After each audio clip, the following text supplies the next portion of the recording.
5 minutes, people start rolling it.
Well, good evening, everyone. Hope everyone is well. We're in the Keys, Florida Keys, where it's warm and not miserably cold and potentially damp. There's no snow here. Happy Thursday, everyone. We're almost through the work week. Survived thus far, and we can make it. We have Ben McClure here. Welcome, welcome. Ed Reed is here. Good day to you, sir. Dougal McTavish is here. How is the 180? That 185, the 182. I mean, it's still buggy until Asobo does what they need to do.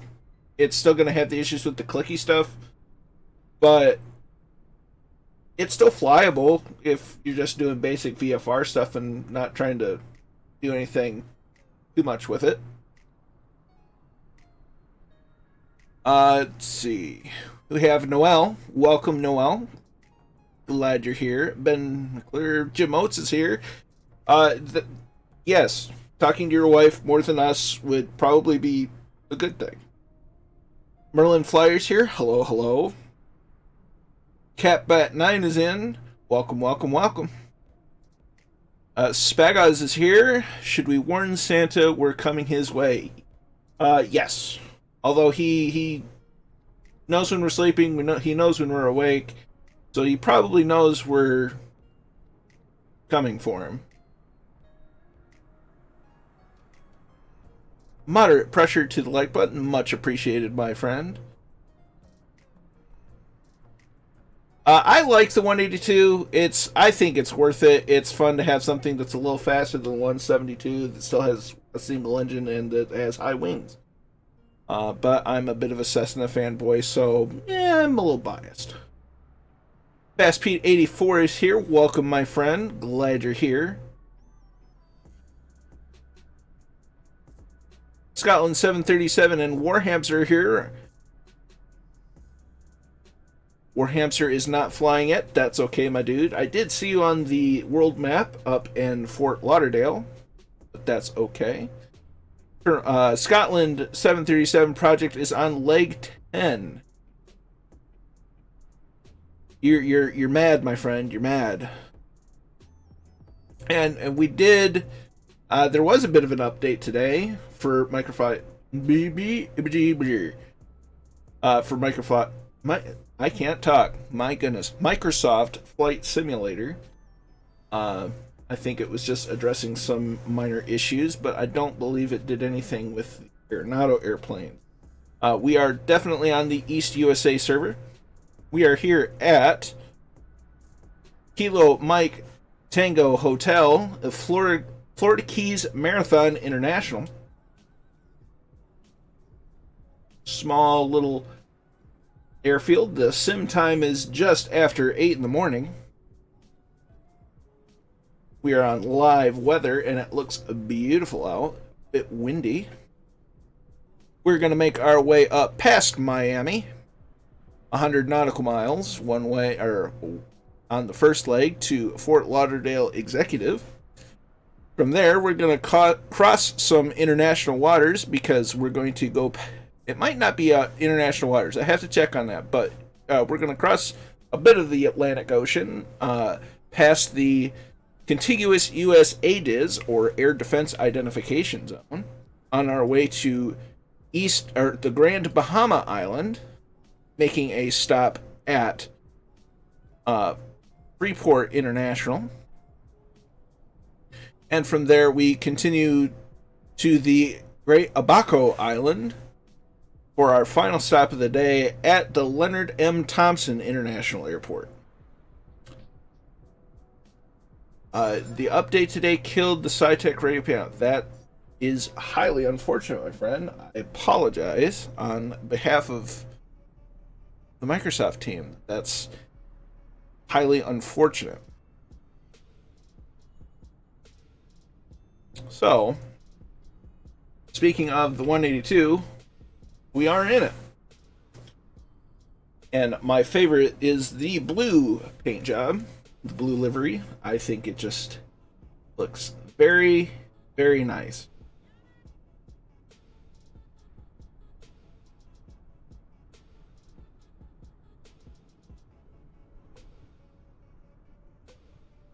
So we're gonna go ahead and get this party started. Keen Lafford's here.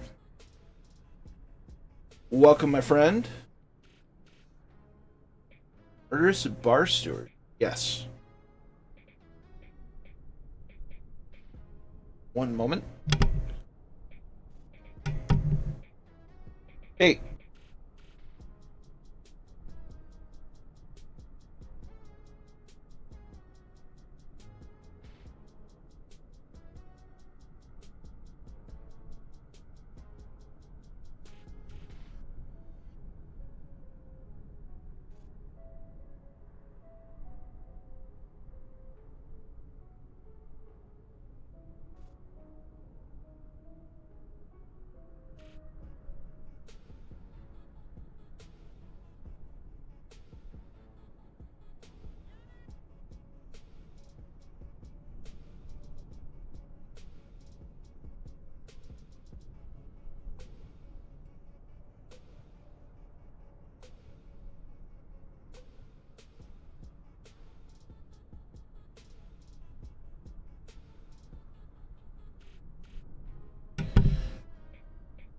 $299 days until log day. That sounds exciting. Apologize for the brief interruption. My dad popped his head in, and I'm not gonna say no to talking to my dad. So, back in the airplane, the iPad thing still seems to function.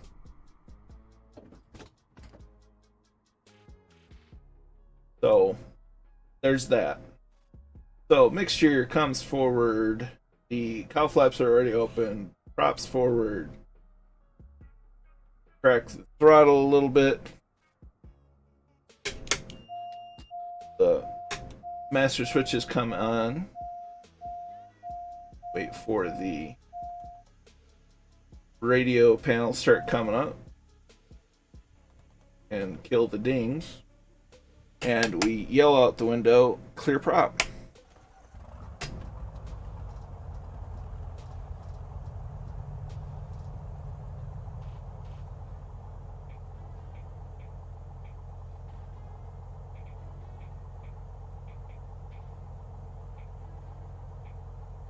Alright, so everything seems to be stable. We turn the avionics on.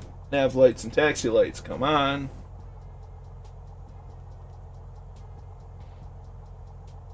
We're going to turn this inset off. I'm going to go to PFD. Going to enable the synthetic vision.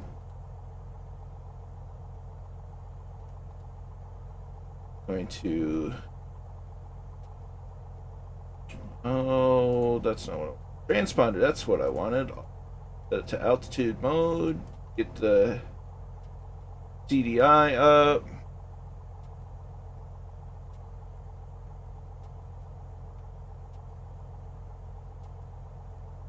Well, there's nothing wrong with that.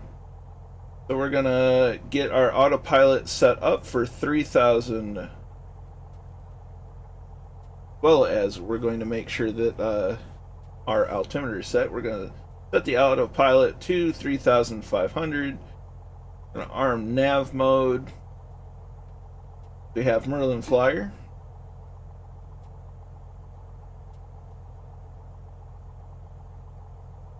So we should be good to go. We're going to take off starting to the left.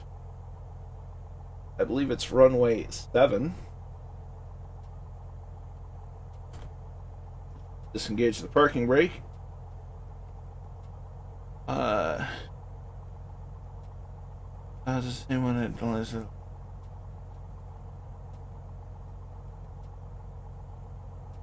Well, this stream may last a little bit longer, so there's always plenty of time. As we have Fast Pete in a 172, we have Dougal McTavish, if I can talk English, in the Funanza, as Two-Tone Murphy calls it.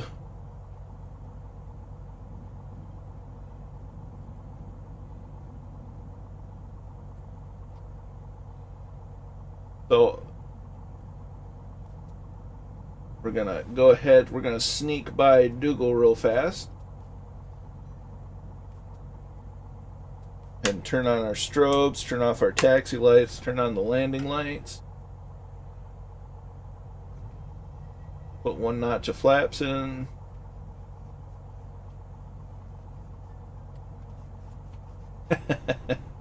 Yeah.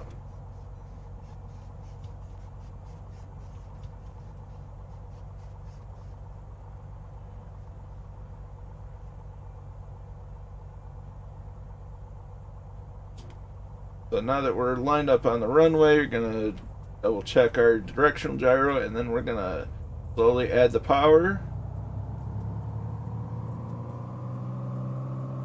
Play the little rudder dance.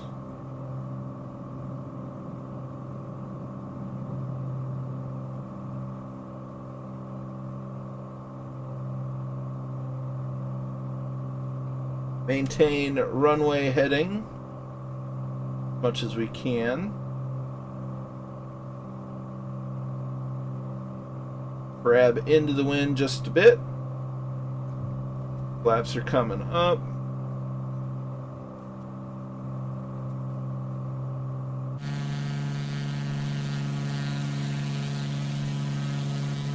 I see Warhamster on the runway.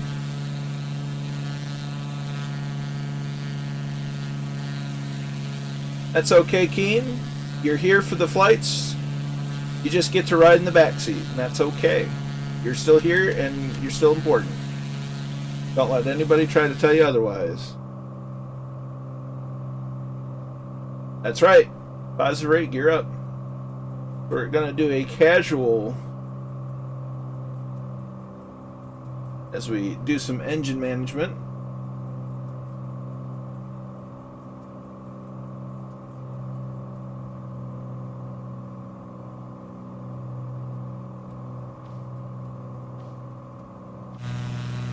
Do a right-hand circle.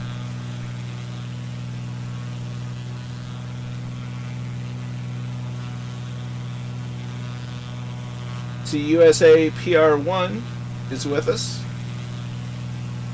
Commandant Muttley.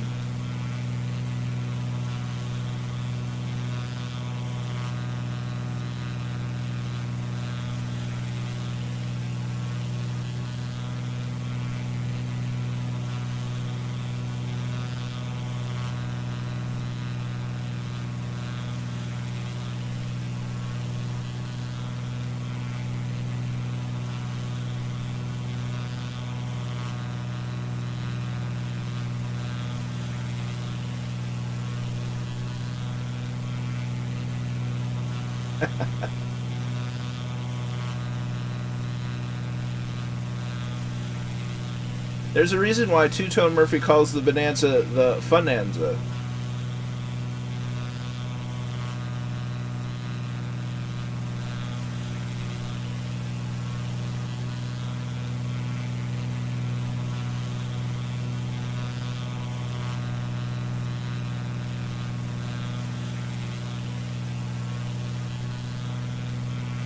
The Bonanza is a nice little airplane. It's a nice step up from the 172, especially if you use the community mod for it. Luke Sky Stroller, hey, found you through Two-Tone Murphy last night. Well, welcome along, Luke. Glad you're here.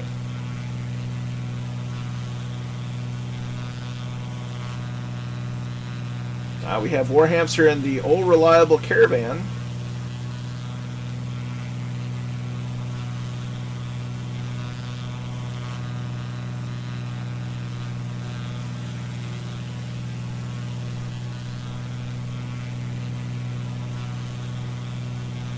Evening, Six Knots. Welcome, welcome.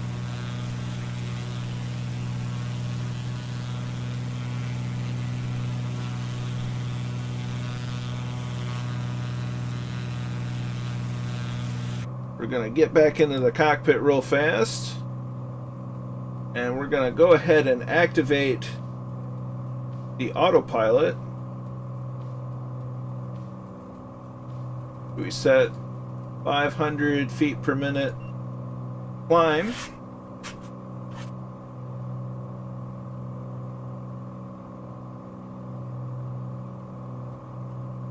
Looking for 3,500 feet. We have a altimeter setting of 30.10.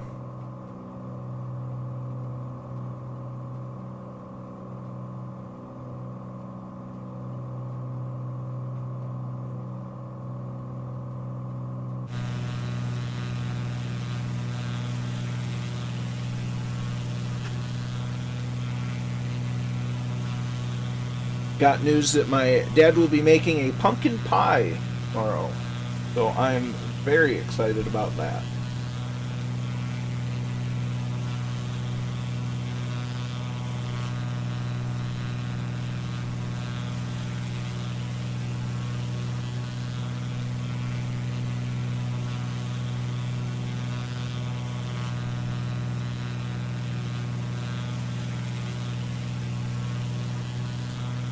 A log day.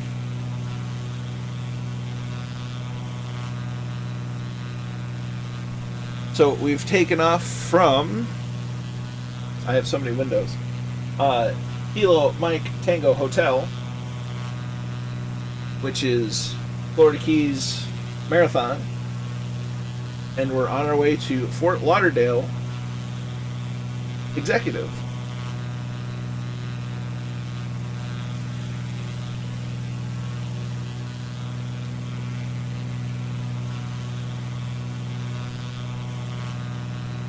As we begin to follow the old magenta line, and Warhamster doing a fantastic job in the Caravan flying formation.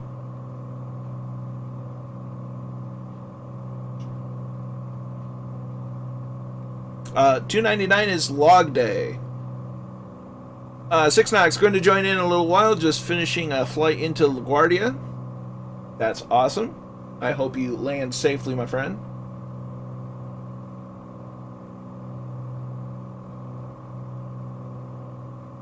You know, I had a drink lying around here somewhere. Took me a minute to find it.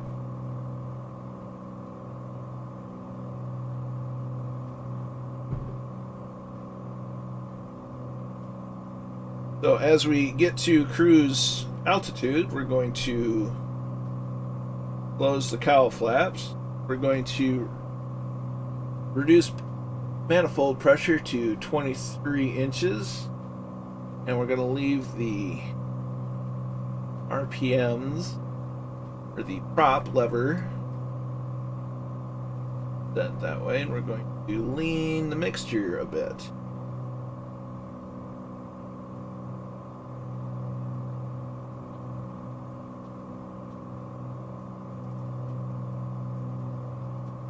Excellent.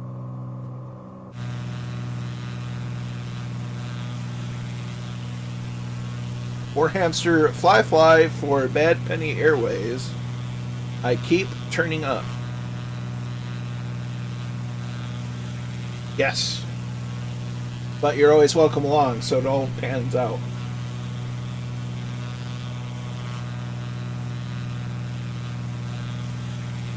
As Dougal McTavish slowly makes his way into the formation.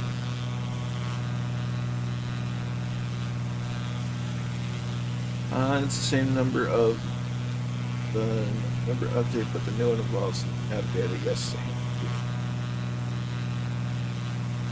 Yeah. And that might have been part of the problem that I've been having with Chicago, because it was just real big hit on the frames in Chicago, and there's a lot of nav points in that area between Chicago Midway and Chicago O'Hare, not to mention all the smaller airports all around it. Ben McClure asked, do I plan on getting the Honeycomb Bravo throttle quadrant? I don't know. There's a lot of variables.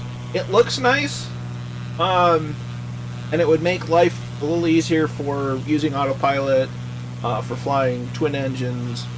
But for what I do most of the time, what I fly most of the time, I have what I need. But it does look like a nice piece of hardware.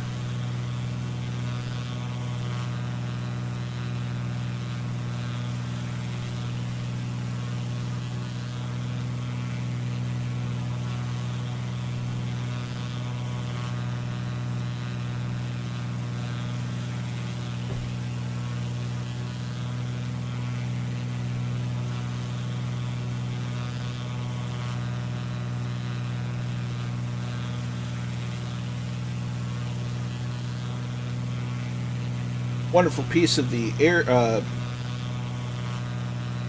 beautiful piece of scenery where we're at.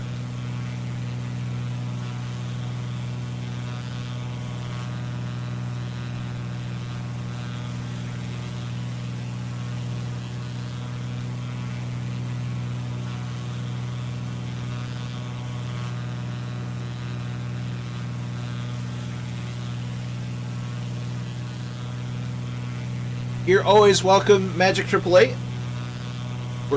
We just took off a little bit ago from Kilo Mike Tango Hotel, our first airport of the evening, and we're on our way to Kilo Foxtrot X-Ray Echo, which is Fort Lauderdale Executive.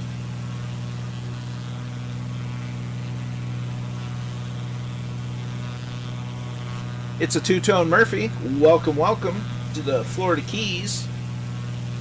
It's definitely a trip worthy of the Beach Boys, but because of copyright, I can't play their music. Merlin Flyer is thinking of getting the Bravo as a replacement for the SciTech panels, which always crash, and that's where it gets to be, where it makes a lot of sense. I would love to get the SciTech radio panels, like 2 of them, so I can do all the nav and comm and not have to switch a lot. But at the same time, that's a lot of money, and they're having a lot of driver issues with Microsoft Flight Sim right now.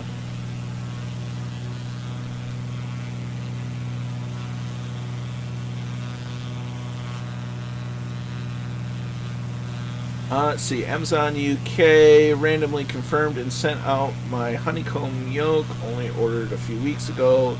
It's killing me, but waiting until Christmas, as I won't be getting my throttle. Let's see. Up with trapped. So, here we have it set in the morning. Everybody was surfing. I'm here trying to learn about RTMP setting. It seems to be the reason. Aha! I don't know anything of any of that, but if it fixes your internet and gets rid of a gremlin, then it's worth it.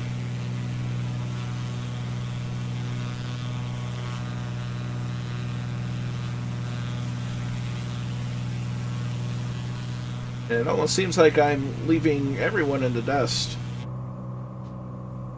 I'm currently only going 126, 127 knots.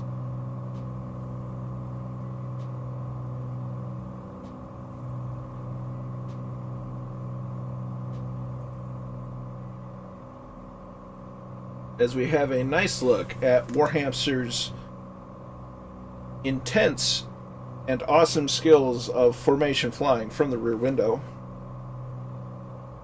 What altitude we are at? That's okay, Red Dragon. It happens to the best of us, so don't worry about it. I'm glad you stopped by regardless. Let's see, the server jumpy. It's been fine for me, but I'm in the East US, so we are Magic 888. We are at 3,500 with an altimeter setting of 30.10 as we're running on live weather.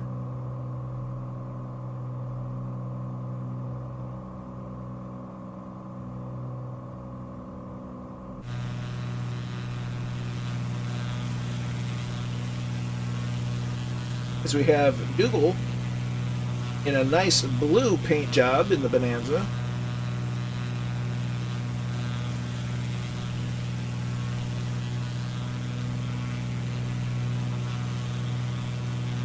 Not a problem, my dude.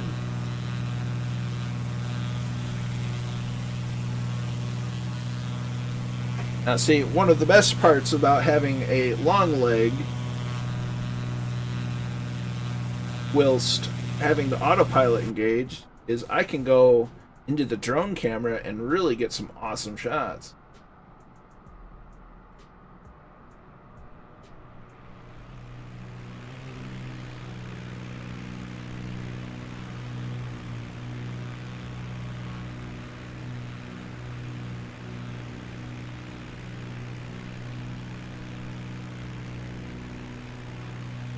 Something here. Scotland just entered Canadian airspace in his flight around the world.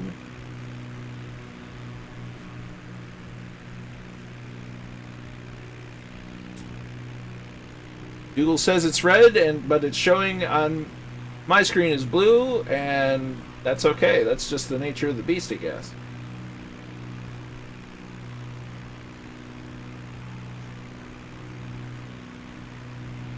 Quick question from Six Knots. When I fly IFR, a nearly just get live weather, but if I fly VFR, live weather mostly don't. I can't confirm it. I usually get live weather just fine on VFR because I only fly VFR, so I'm not sure. Catbat is going to have a tasty beverage while watching the stream. Fair enough. Yeah, you're probably flying with the default paint job. It just decided that it wanted to throw in a livery that I have installed for you. So, who knows? Livery logic.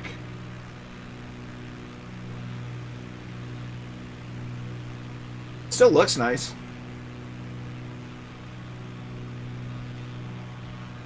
Makes for great screenshots anyway.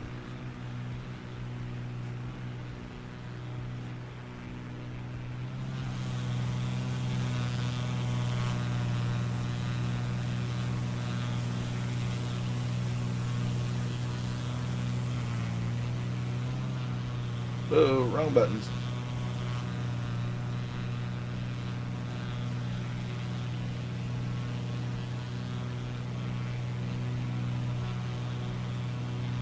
Hey, y'all are doing a fantastic job. I have the easy part, being on autopilot.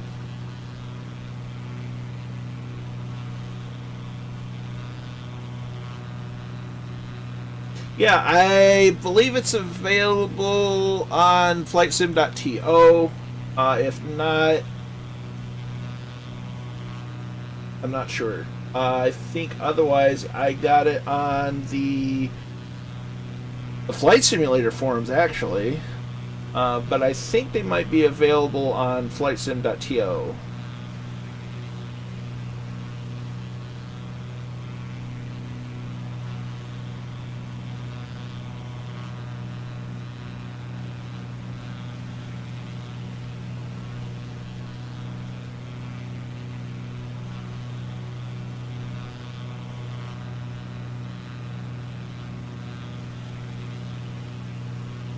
And I believe the area that we're currently flying over is the Florida Bay.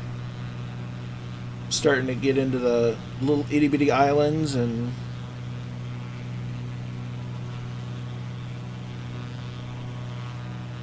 then onto the mainland. And once we get to the mainland, we'll be flying over the Florida Everglades, as opposed to other Everglades from somewhere else.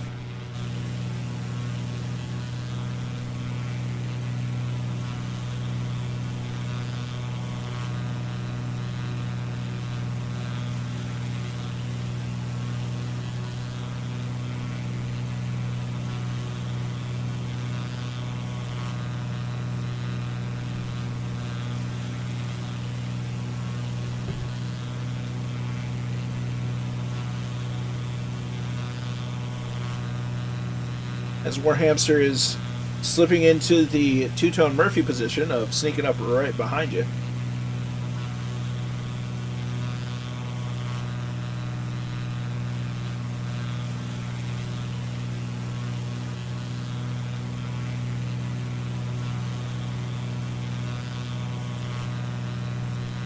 Now imagine doing all of this into Oshkosh. Wouldn't that be something? Uh-oh. Change the weather setting and crash. That's an ouch, my friend.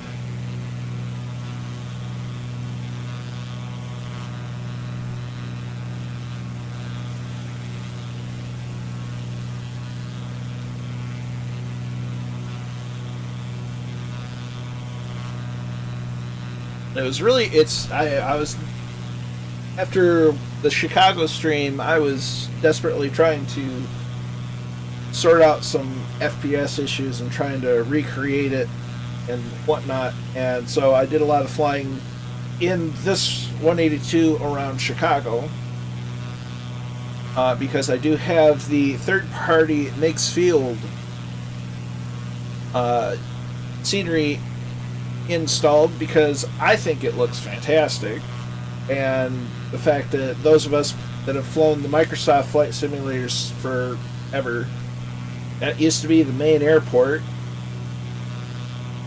and I managed to sort out graphics settings and whatnot to where things are running smooth in most of the world, but I was still having some issues with Chicago. It would stutter a little bit, but it was more tolerable than it was.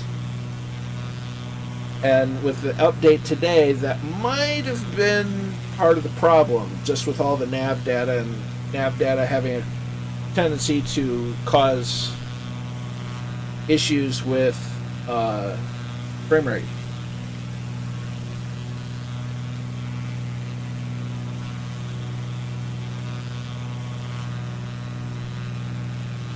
So it's possible that my issues will have been at least somewhat alleviated with today's update, as we're now flying over the Florida Everglades.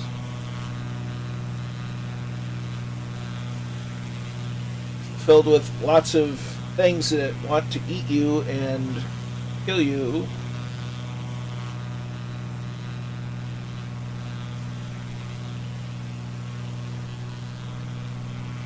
But we're just flying over it.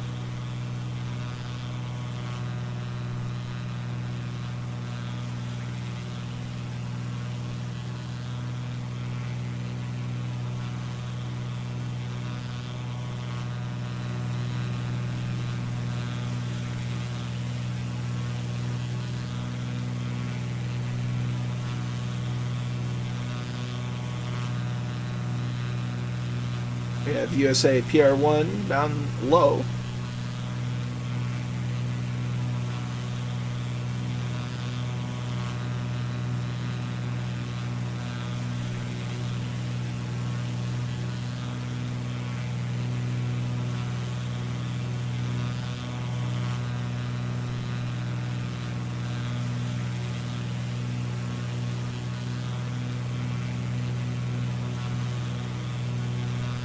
Good afternoon, USA PR1.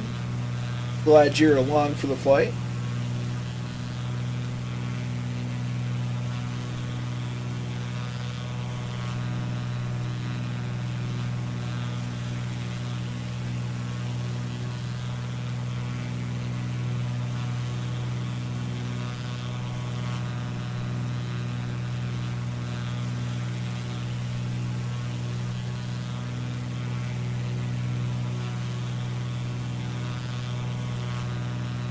Got a nice formation going on here, fellas.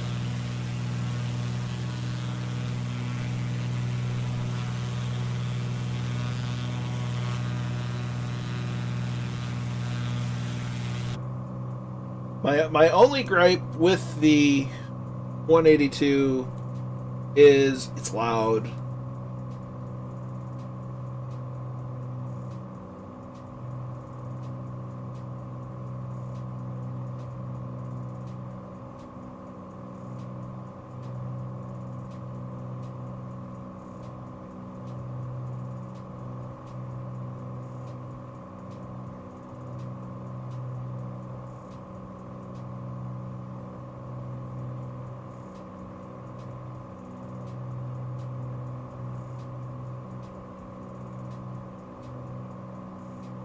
Now this would be even more fun to do in real life, but you've really got to know what you're doing to fly this close to other aircraft in real life.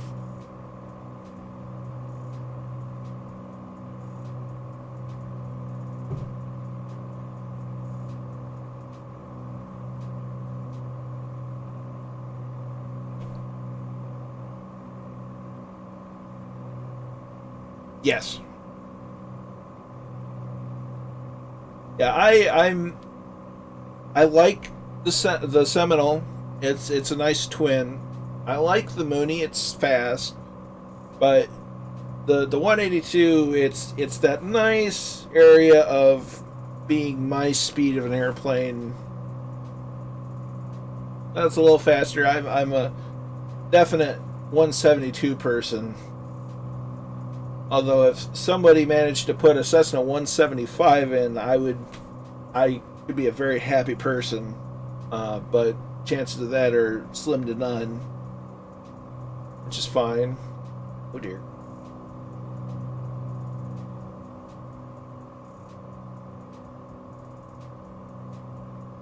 As Warhamster takes up the Murph position.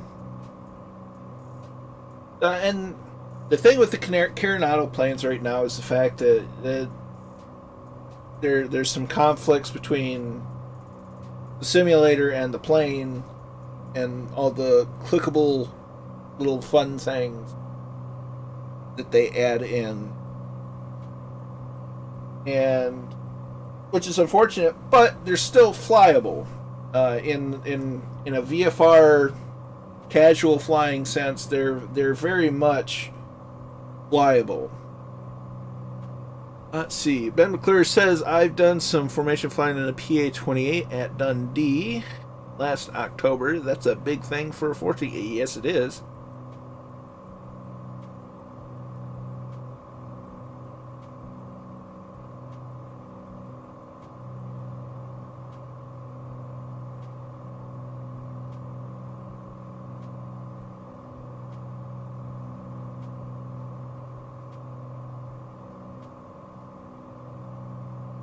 Yeah, and that's one of the, I mean, some of the short strips that we've been going to between Murph and myself, the Mooney would just be way too fast for. The Seminoles, it does all right. Takes a bit more of a rollout, but the 182 can still do that shorter landing, shorter runway. So I use G&Ts to smooth out the lag spikes in sim.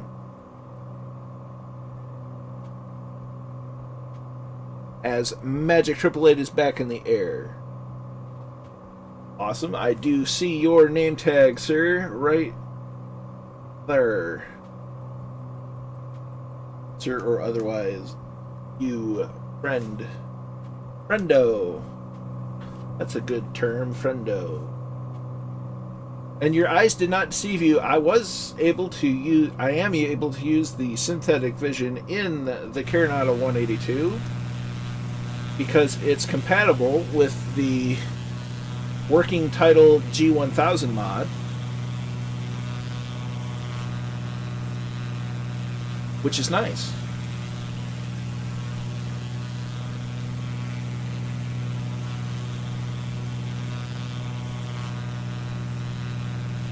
Missing 2 likes.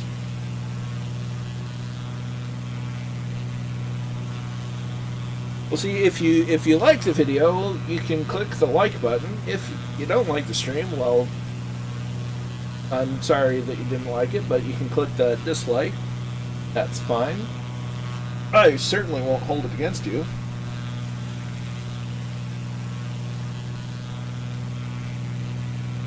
CDI is moving about a fair bit. I don't think mine's okay.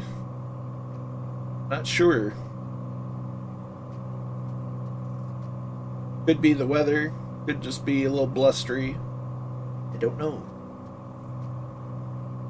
We're about 47 nautical miles from our first stop of the evening. This is by far the longest leg of the flight at 100 nautical miles.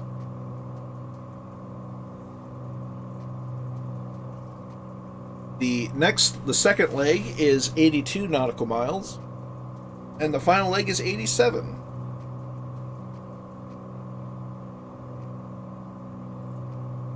What Ben said.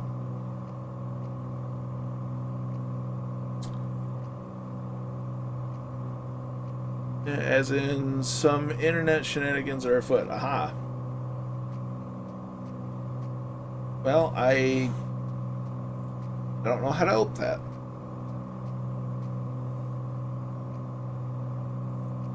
Well, it is a challenge unless you use the autopilot, but as you are formation flying, you're flying by hand.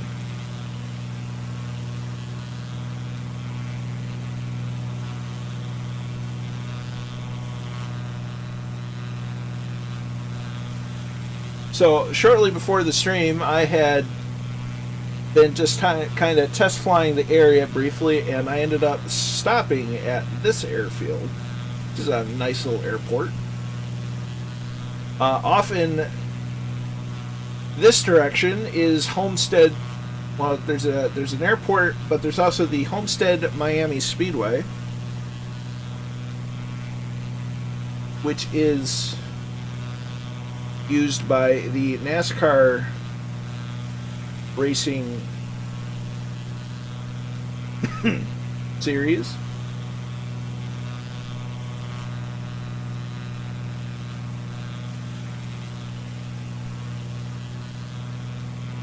And we're getting awfully close to the Miami area.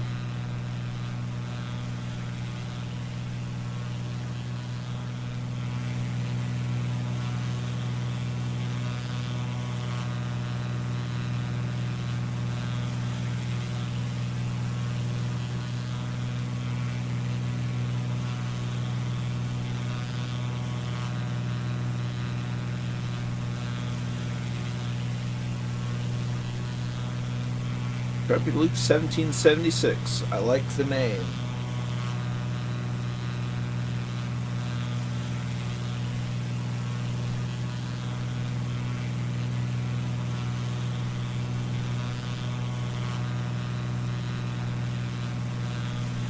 Like they're flying a DA-40. Oh, somebody's in a 152. It's a good little airplane.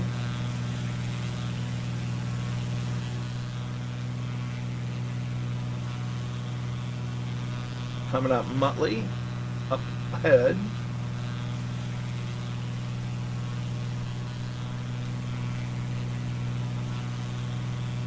Let's see, what airport is this that we're flying next to?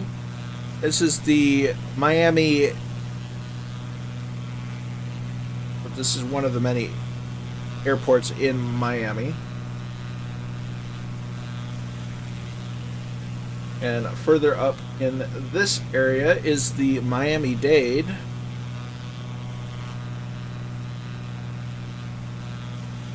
Or Miami International.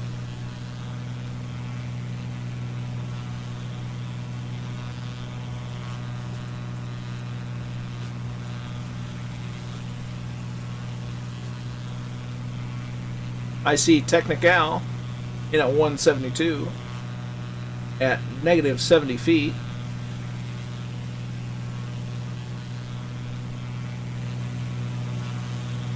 As Dougal and Warhamster are back on the wings.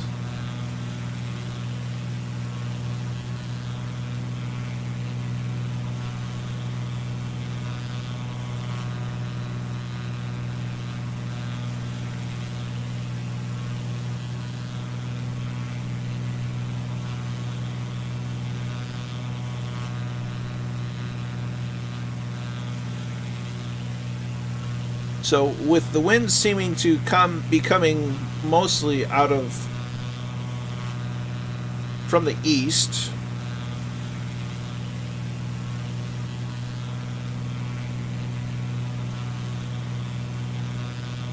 okay, which way is north? We're going to look for runway 9.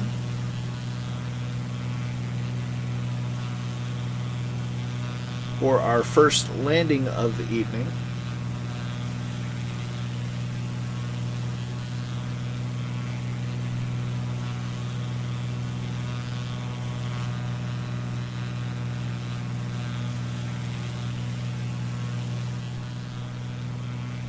As we're starting to get over the photogrammetry areas, we're about 35 nautical miles out.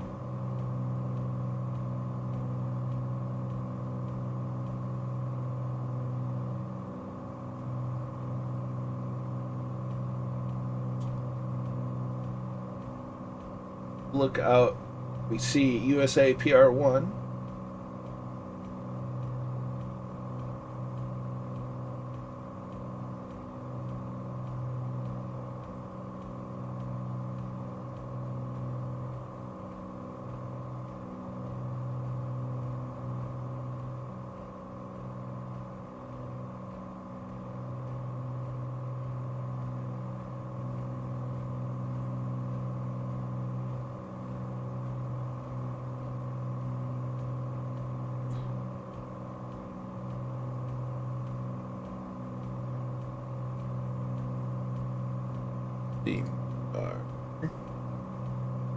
Get some METAR info.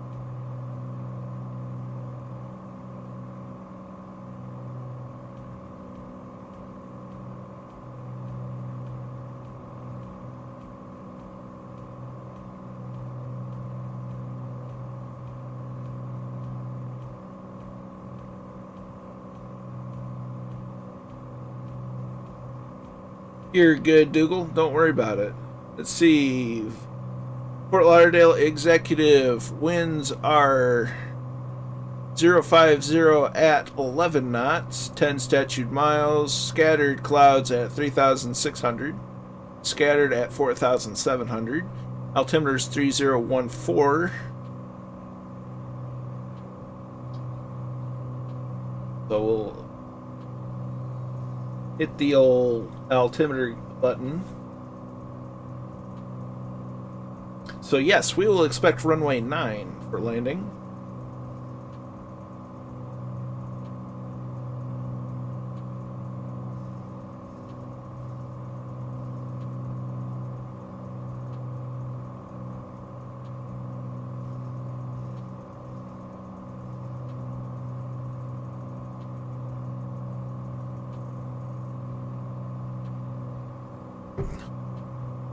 Weather conditions seem to be similar at Miami. although the wind's a little harsher.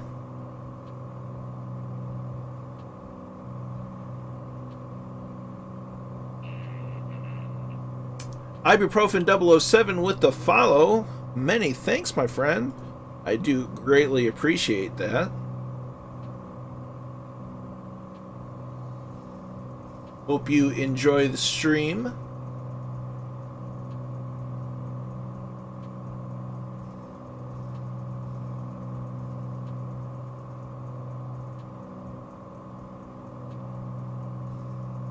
We see the Miami International.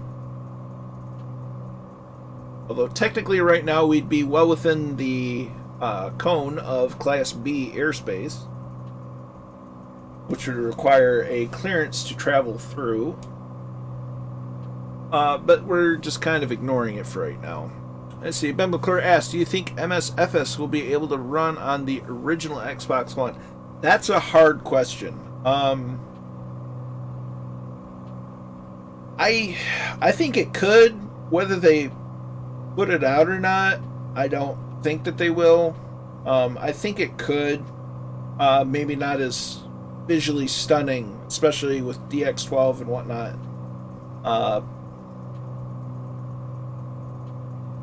It's possible.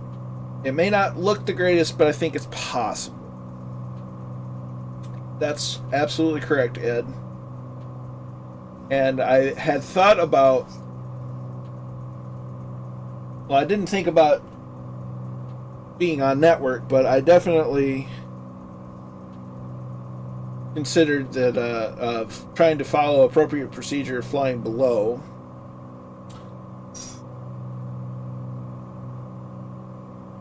Ha, Kendra's here. Welcome, welcome.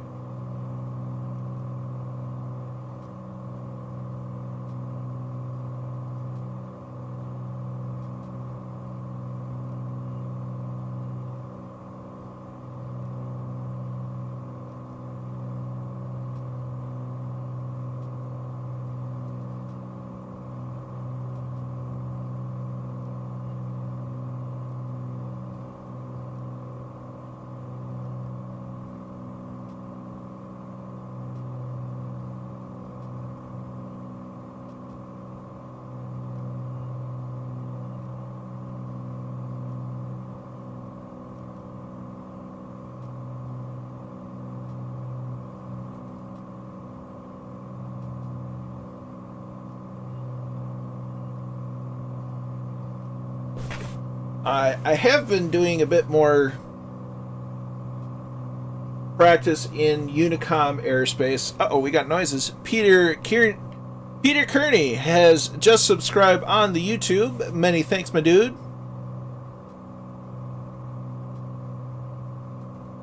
Well, that's always a racing the clock of batteries versus usability. But I've been doing a little bit of VAT simming on my own time. I say on my own time, off stream.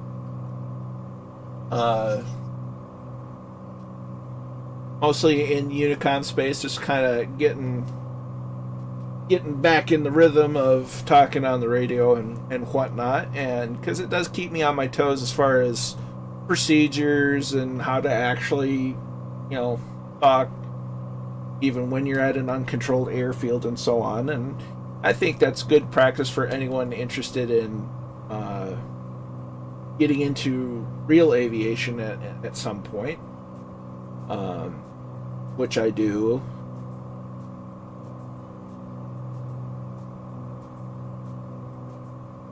But the real challenge is flying where there's controlled airspace, which it requires a bit more work because you have to have a flight plan, to some degree. As in, if nothing else, you have to plan out your flight, whether you're just doing pattern work or you're flying from one airport to another, and so on. And then knowing how to either fly around, over, or through airspace, whether you have to get clearance or not, such as Class B. You know, just the real world procedure, and it's actually, it can be fun to a certain degree anyway. But it's definitely a challenge that's nice, especially for anyone interested either in maintaining proficiency or someone trying to learn the real skills that they can use in the real world. Airfield in sight? Probably. Might be there. There. Let me consult the chart.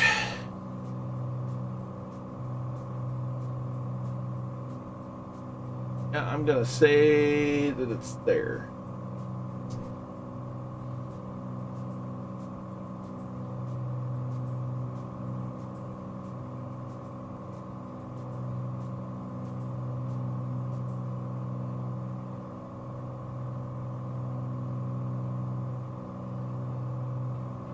So we're going to actually go ahead and disable the autopilot and start hand flying a little bit as we approach the airport. We're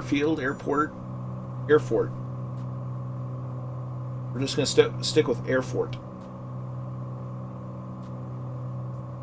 and make sure that we can have a nice approach into runway 9.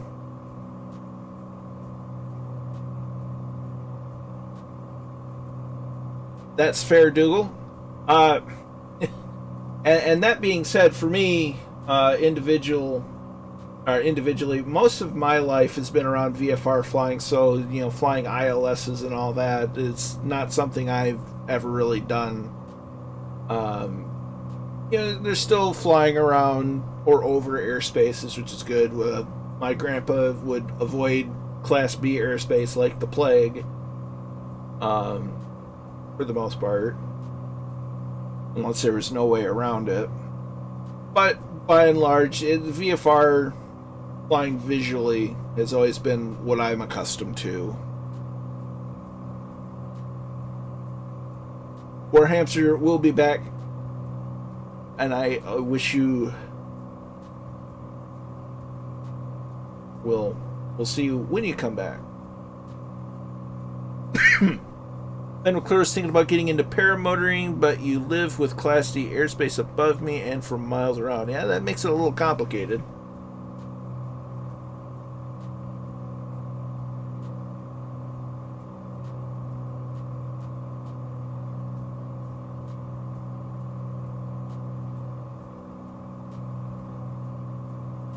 The only real alternative you would have would be to find a small airfield near you, but outside of the Class D airspace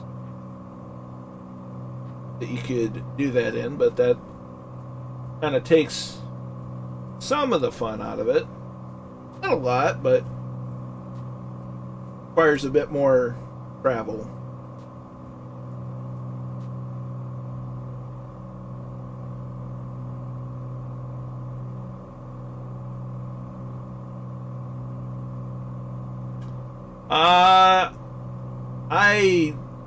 The only possibility that I can think of would be Technical, because he's often in the two-tone Murphy streams, but I can't confirm. Other than that, I think they're just random folks. Miami area is a popular place to fly. And we just happen to be heading right through it. So we will see who's with us when we head to the Bahamas. Bahama.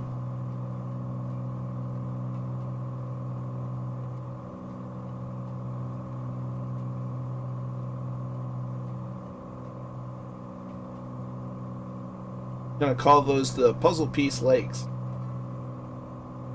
Ooh! Skylane 737 project with the subscription. Many thanks, and unlocked a special emote, which is a megaphone, apparently. Thank you, my friend. Would absolutely love you to join our Sim Wings Christmas special GA flight. I will definitely look into it.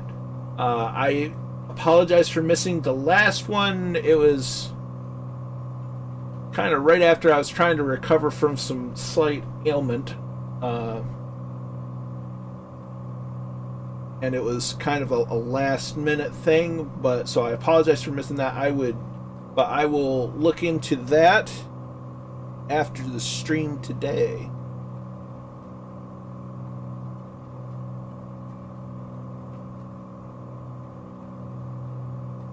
Seems that Ed is a bit wrapped up again today, but that's okay. That's part of the healing process.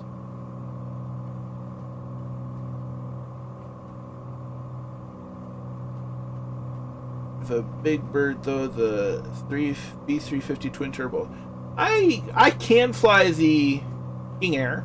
I'm not very familiar with it yet, but I'm not opposed to flying it by any stretch.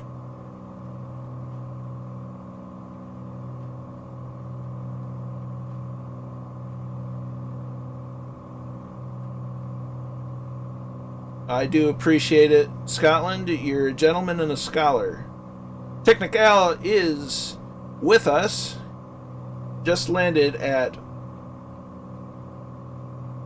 the Executive Airport.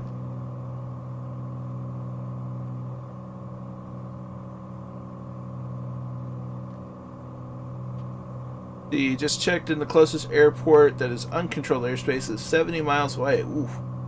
There goes that dream for him. Yes. But yeah, that's unfortunate, Ben. Where there's a will, there's a way, though. I'm sure you'll manage to figure something out.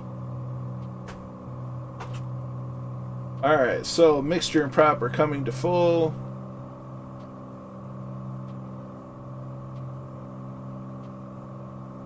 And we're going to set up for final approach. As soon as I get down and parked, I'll position the old camera for the landings.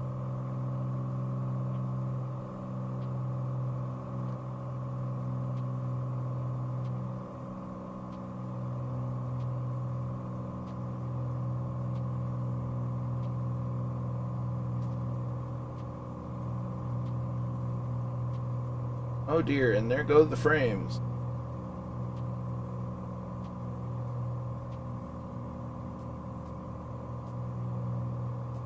Could be weather loading in, could be other things. I don't know. We're going to do the best that we can. Drop the throttle down a little bit.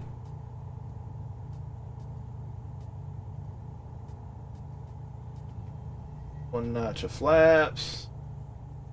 Turning on to final. It's Alaska 559. Welcome, welcome.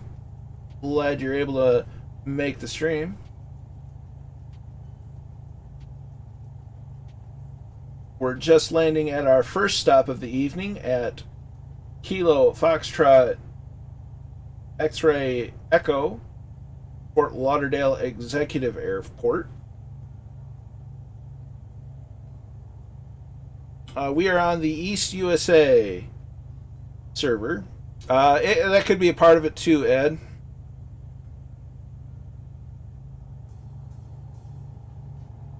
The photogrammetry does take a bit more system load.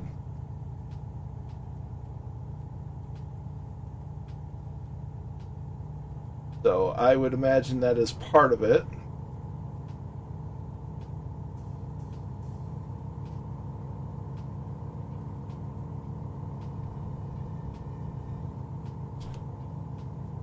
The last notch of flaps in.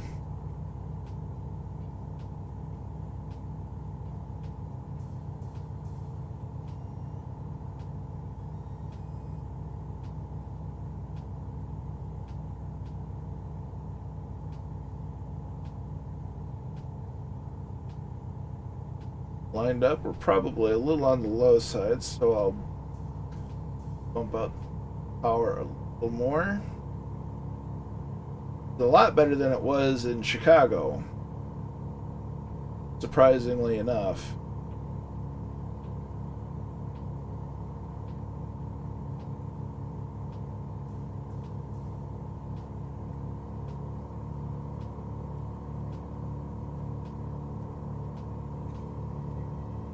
The last notch of flaps.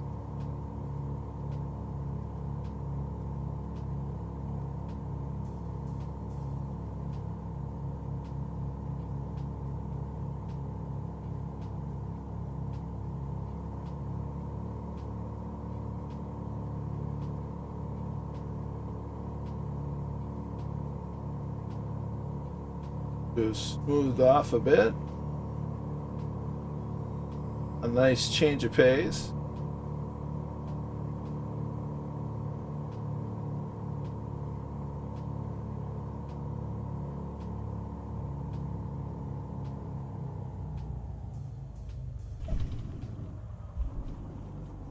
A little bit of a bounce, but that's okay. Aileron into the wind.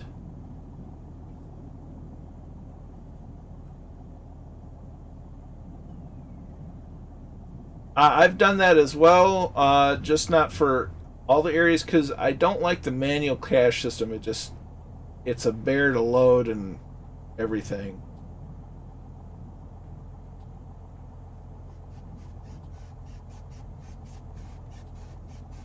Go ahead and turn on this taxiway.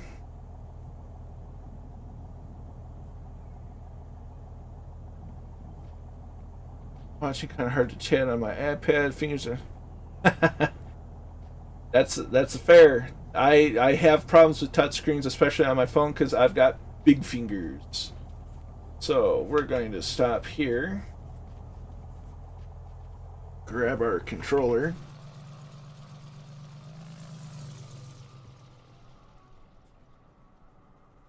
And then we're going to position ourselves.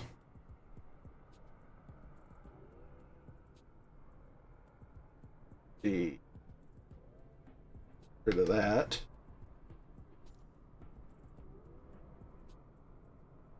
Yes, it was runway 09.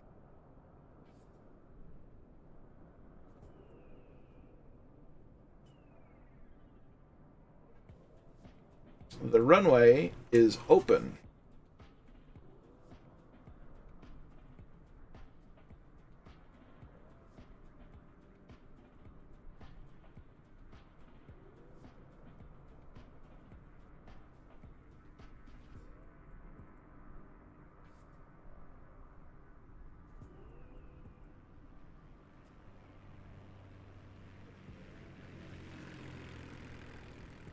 USA PR1 in the Funanza.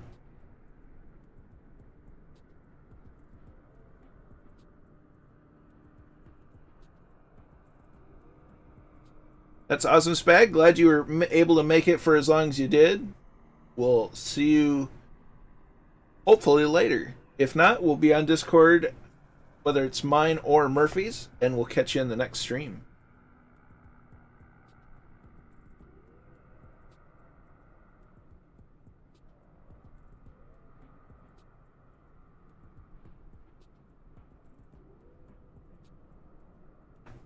USA PR1 is down and on the taxiways. Technical has, it appears to met up with my plane as it sits on the runway.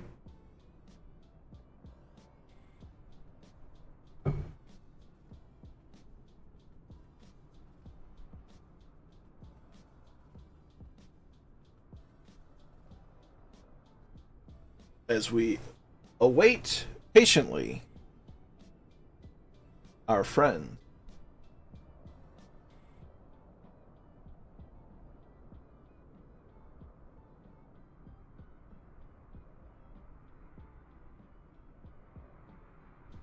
I'm hearing engines. They're getting close.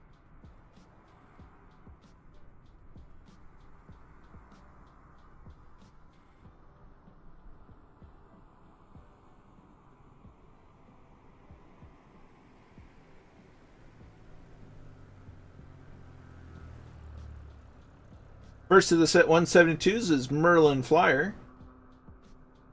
with a nice approach. Nicely done, my friend, as Transit makes their departure in the King Air.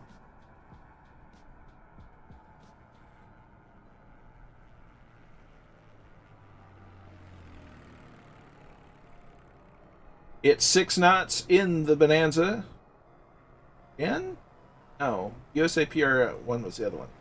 So, 6 knots is in with a very smooth landing. In the VL3, it's Commandant Muttley, or Noel.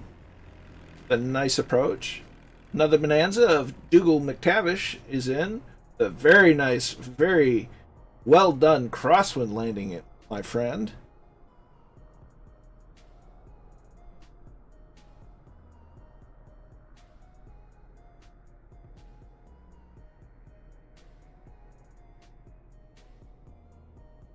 Reasonably sure we had at least a couple of more.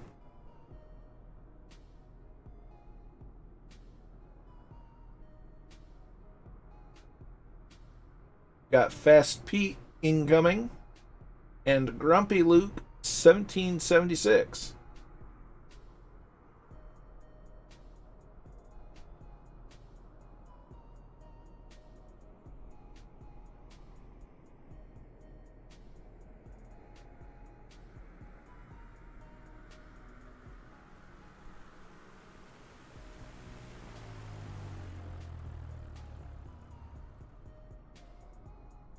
Here's Fast Pete. A very nice approach and a smooth landing. A little bit of a bounce, but that's okay.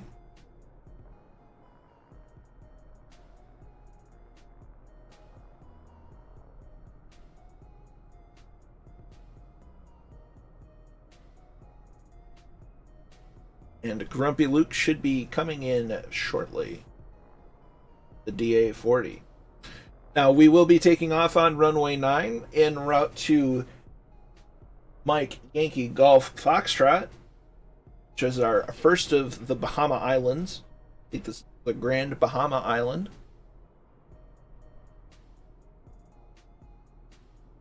I believe this is the shortest leg of our trip this evening.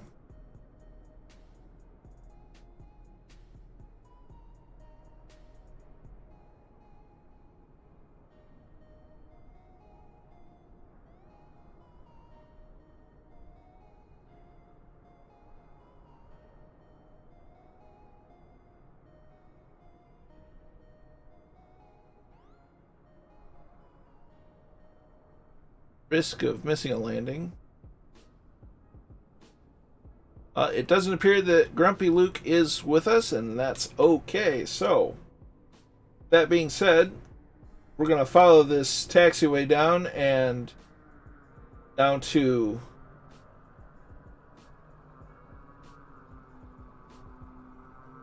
runway 9 for departure. I can't even find my own airplane. That's right there. Just had Fast Pete on it. All right.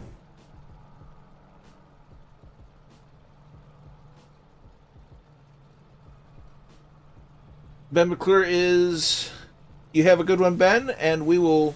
Hopefully you come back. Welcome back, Doug. Sorry I didn't see you when you first came in. Looks like we have Technical in the Mooney. So, that all being said... Let's get back into the cockpit. Let's put the flaps up. Bail out. Family calls. Family is always most important, Noel, so don't sweat it. I'm glad you were along, and we will catch you next time. Trim should be good. Open up the cowl flaps. Put one notch of flaps in.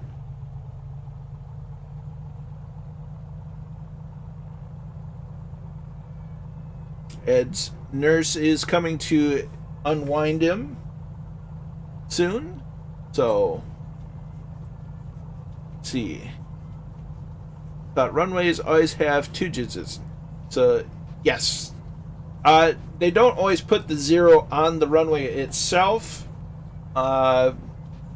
but it would be generally referred to as runway 09.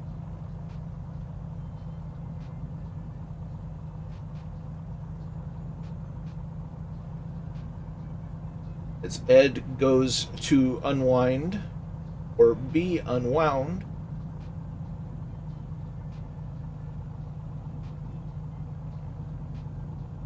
as the case may be, we make our way to...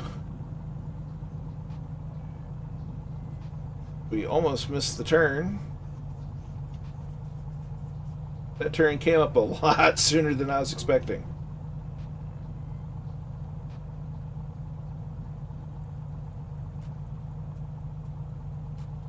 So, strobe lights are on, landing lights on, everything's ready to go for takeoff. You take care of yourself, Ed, and may your nurse be kind and have good bedside manner.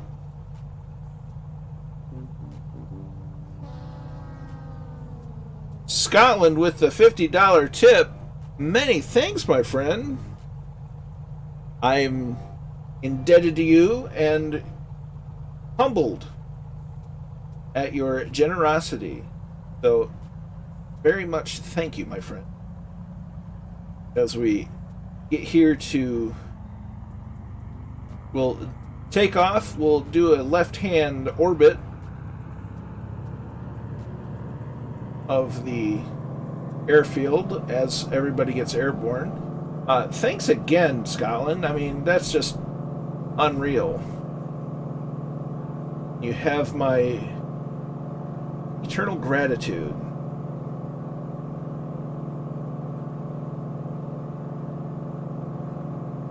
Now, see, the nice thing about how loud the 182 is, I can't hear my annoying neighbor and his leaf blower. There weren't any leaves in his yard, so I don't know what he's blowing, but he's going to town right when I'm trying to stream.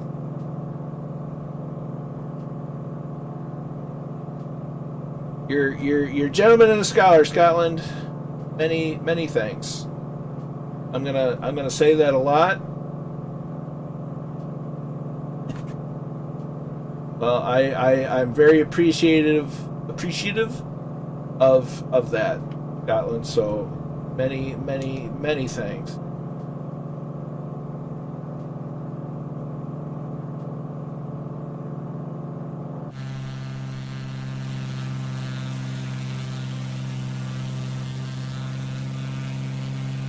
So we're doing a light left-hand orbit of the airfield as everybody gets airborne.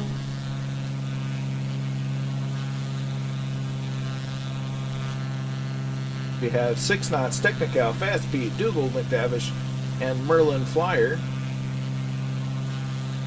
I see Magic 888 in the cloud.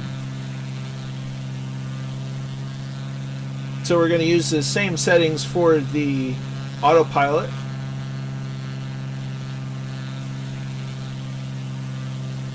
So 3,500 feet. Make sure you set your altimeters.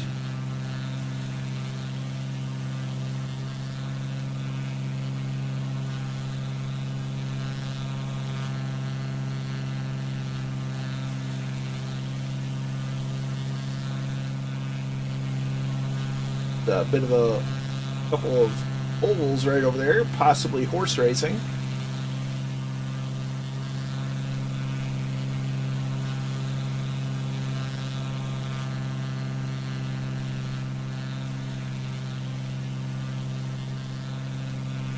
As we fly over transit, doing touch and goes in a King Air.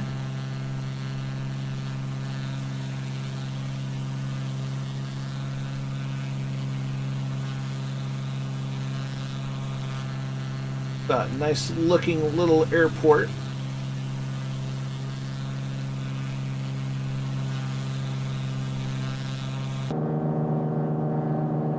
Oh wow, she's loud. Many apologies to those using a headphone. That's extra loud. We're gonna go ahead and activate the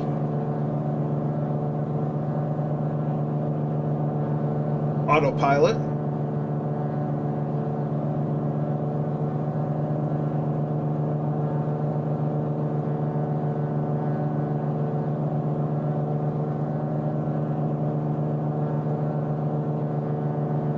Oh, that's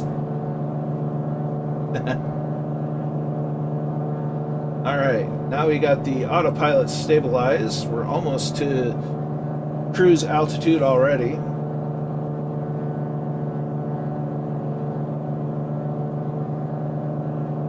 I'm gonna dial back to 2200 RPM.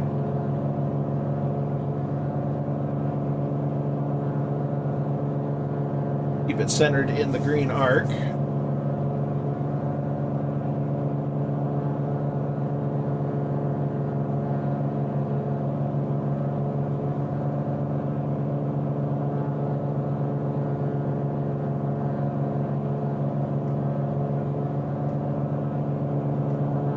Go ahead and close the cowl flaps.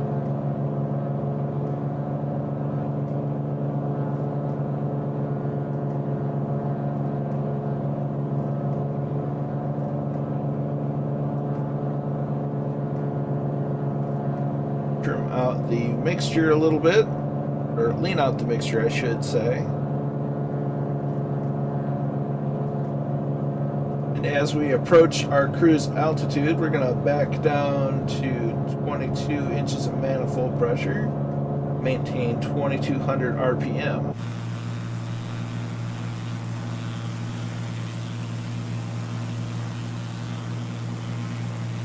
And we're right in the cloud bank. Done that, just figured.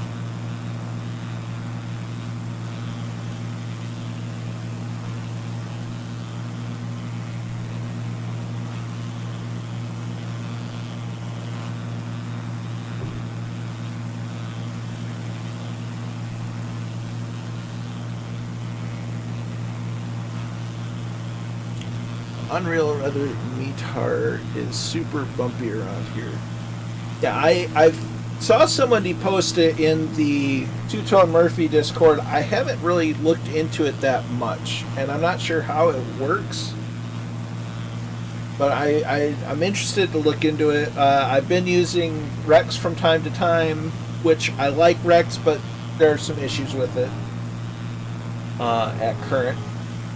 The in-game or the in-sim default live weathers can be real hit and miss, which I find unfortunate because it tends to look nice when it works, but it also isn't necessarily the most accurate,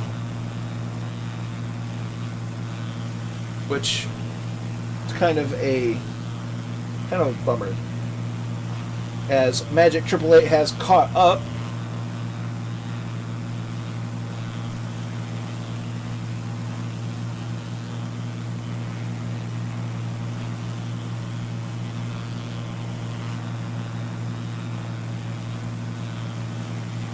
As we're starting to fly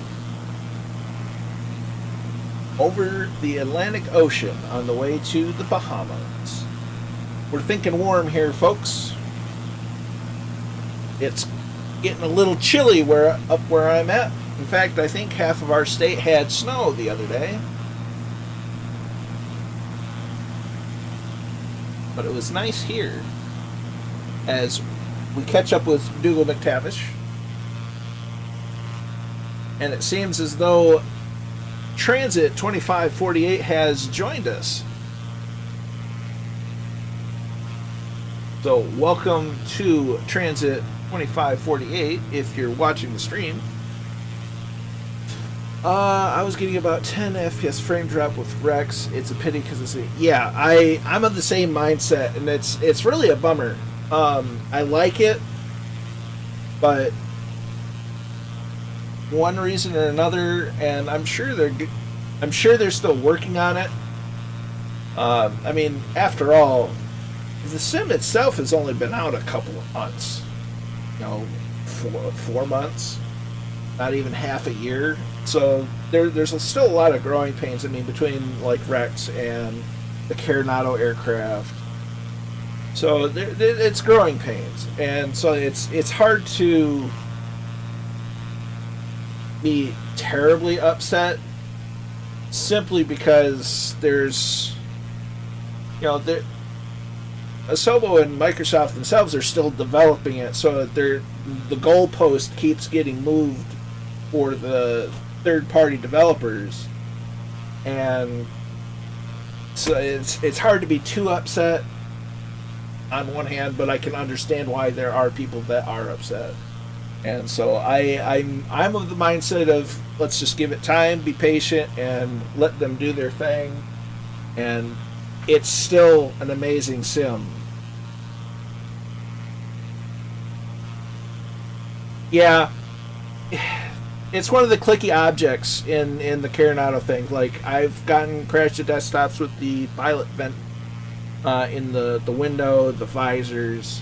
It's really unfortunate. I found that anything with the little iPad on the control yoke still works, but that's about it. That's all I'll mess with. But I won't click anything in the cockpit itself outside of the iPad. But again, that's one of those things where Asobo and the third-party devs need better communication so that Microsoft Asobo can say, this is what we're doing, and to the third-party devs, and then give the third-party devs a chance to be like, okay, this is how it's going to affect our stuff, and then address it. Of course, that's all ideal, and I'd sit here as a keyboard warrior about it.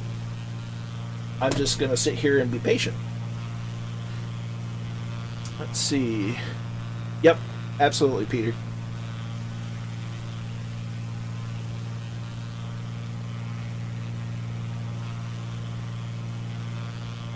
Yeah, knock on wood for Scotland. But it's, and I've there goes Technicals here. I've seen a lot of people sit there and go, well, the Coronado airplanes are, aircraft are broken and blah blah blah. It's like, well, they're not broken. They have broken bits, but they're still flyable. And so it's all about managing expectations and having an appropriate response to everything. Jim Oates is here, flying in FS 2004 on a tour of the south coast of England while he watches the stream. Well, welcome along, Jim. At some point in the future, when we finally get Join FS working, you'll be able to fly in FS 2004, I think, maybe. Or at least FSX, while others are in X-Plane or MSFS. So, welcome along, Jim. Glad you're here. The question is, Jim, are you flying in a 152, or did you get in something a little bigger?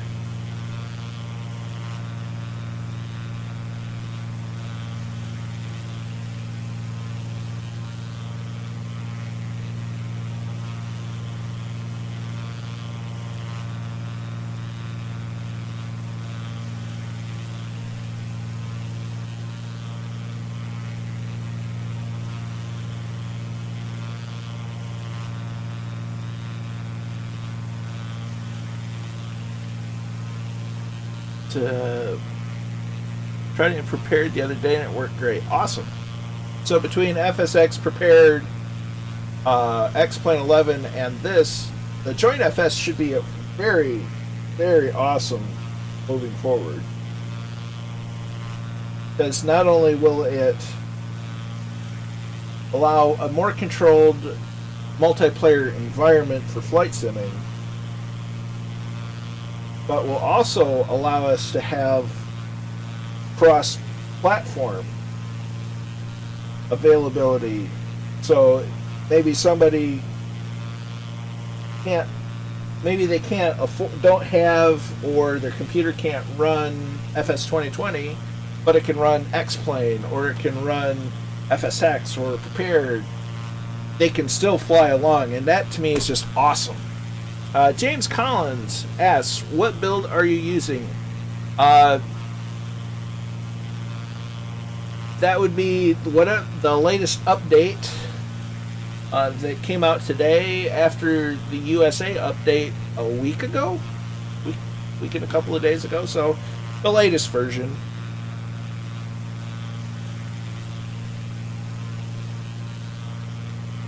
Let's see. Jim Oates is flying the 172 across the south of England. Awesome.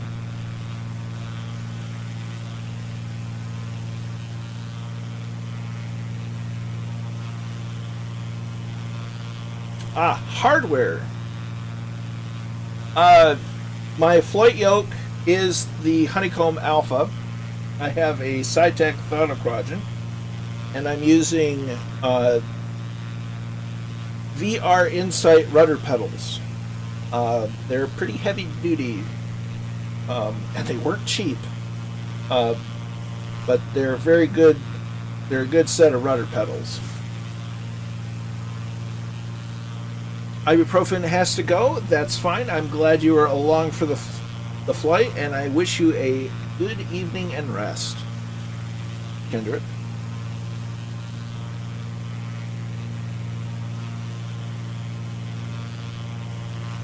For computer specs, that's what I'm using. It's a lot to digest, but it's also should be in the description on my Twitch channel. But that is what I'm using as far as PC hardware.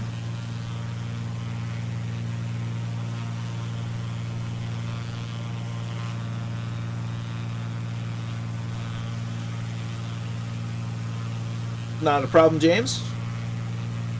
Thanks for checking out the stream, and glad you're along.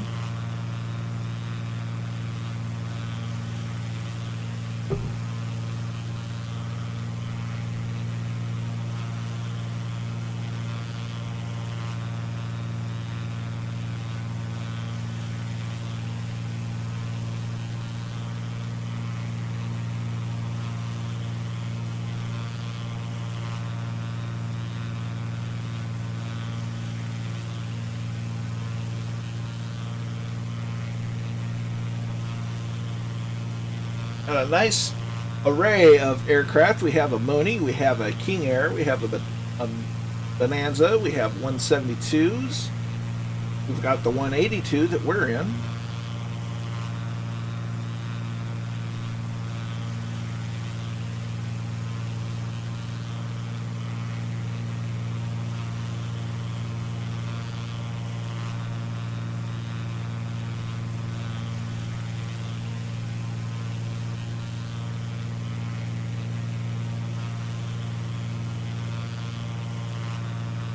The DC-3 is a wonderful aircraft. I have converted the FSX DC-3, but I definitely wouldn't fly it online, just because it can have a tendency to crash other people, and that's not a nice thing to do. Other than that, it works fantastically. Hoping when there is a proper DC-3 released for MSFS that I will try to retrace the airborne drops of the 101st Airborne Division over Normandy on D-Day. At least as best as I'm able to.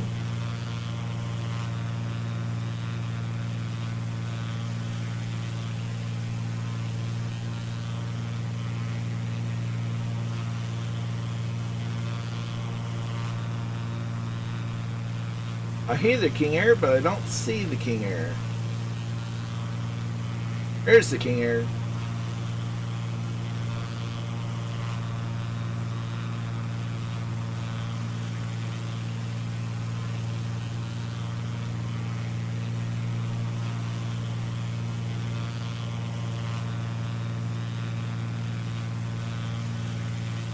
Roger that, Magic 888. Many sympathies with the crashing. Very nice, Dougal. You're doing awesomely.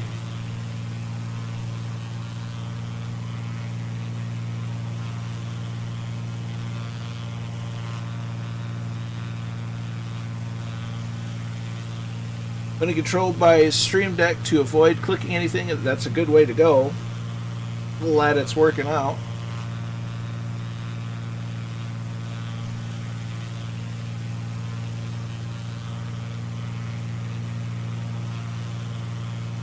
So the METAR that we have set for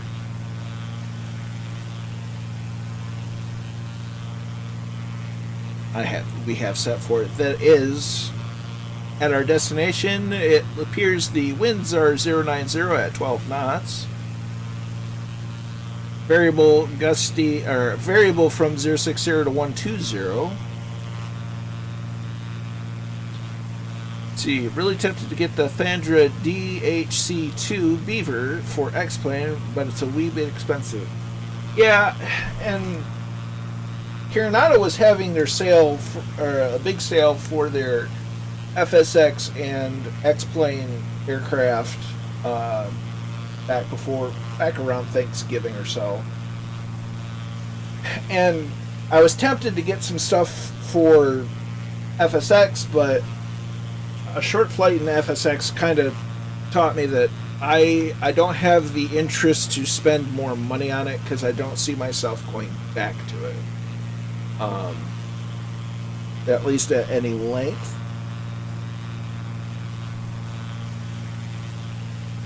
Because admittedly, I'm a bit spoiled from MSFS looking so fantastic. It's one of those things that once you go there, it's hard to go back. Just with the way I do things. I did a short. The main thing that I'd want to fly in FSX would be the Cessna 337 from Coronado.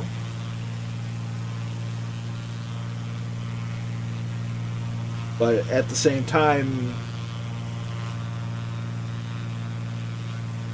it's a question of whether it'd be really worth it, because it's just the looks of FSX are just comparably rough.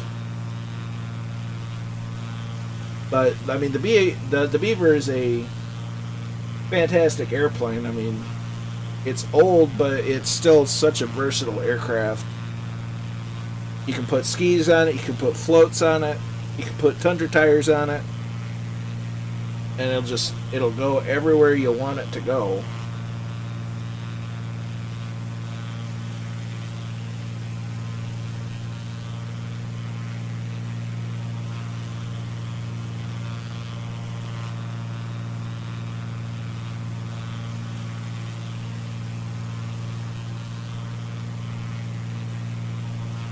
I'm not sure I'm familiar with the Q400. Yeah, no, the Just Flight Cessna 152 is really nice. Same with the Coronado 152. But really considering the fact that the chances are that this sim is going to have much more capability than we've been accustomed to as far as everything. The Dash 8.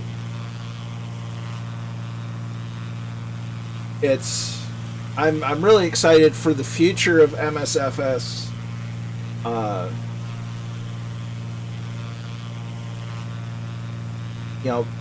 Even taking into account where it is now and things that can be done in it. It's only going to get better from here.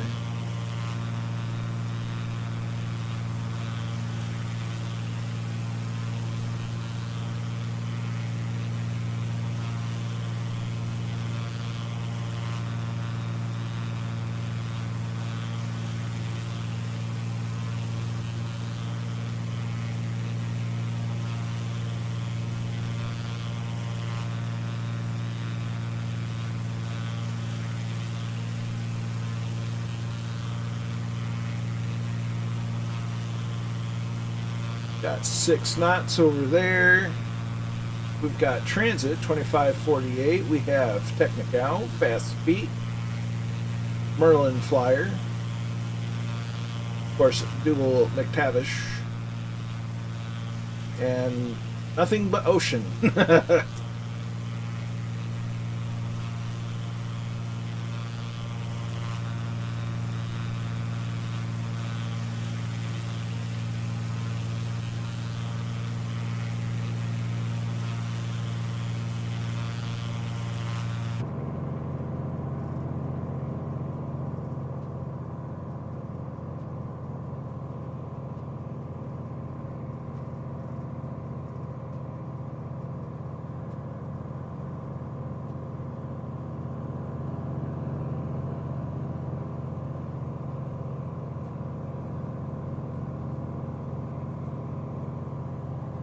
As we'll spotlight Mr. McTavish.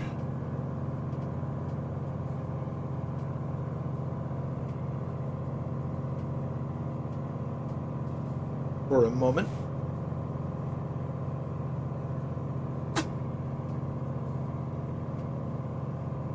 That is a really nice livery on that thing.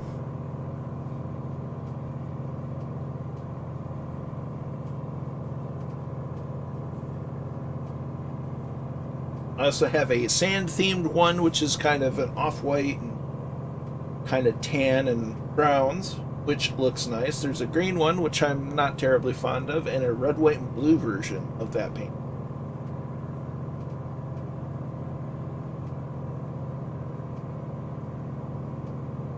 And I think they look much better than the default paint scheme, or the default livery of the Bonanza.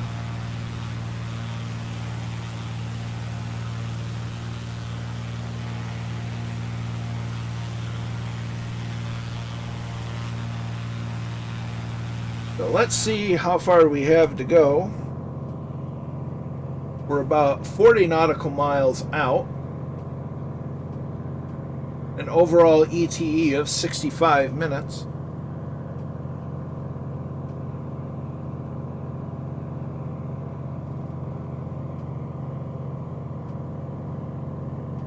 Probably double check our altimeter, and it's changed a little bit.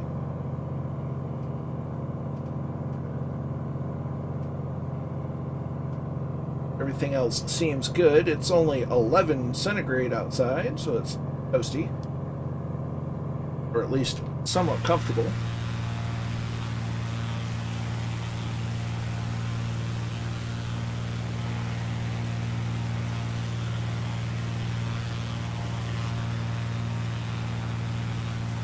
Although not terribly visually interesting, the feat of flying over the ocean is interesting. I see Spag down below,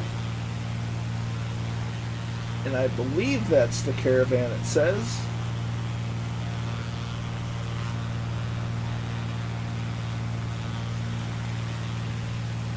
Worthy aircraft in and of itself.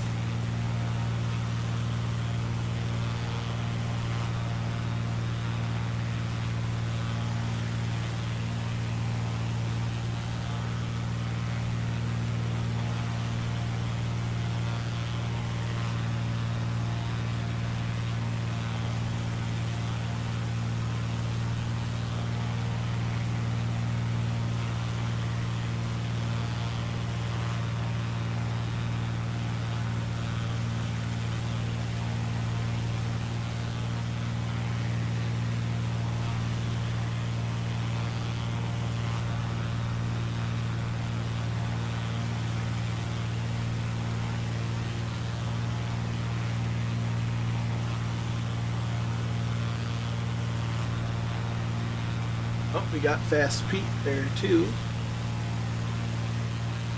So we've got quite the group going.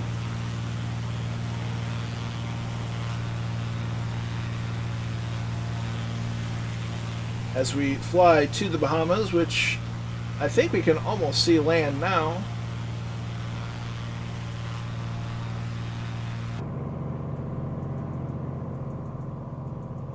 Let's go ahead. That's all the ones that I've got. So we're gonna have some fun with the camera. Buttons we can press and not break things. We have a nice, almost a nice picture of our friend in the King Air. If you're watching the stream, give us a wing wave. Transit 2548.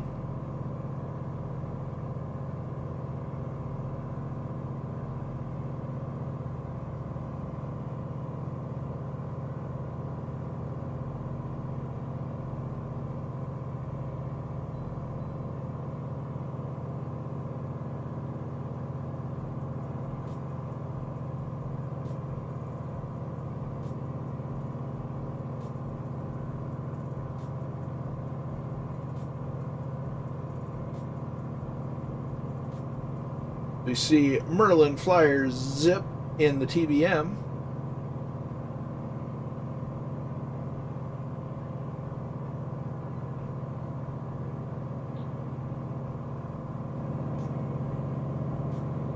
You can see Honey 55 and Commandant Muttley in the distance. Is it land or are they currents? Let's check the charts.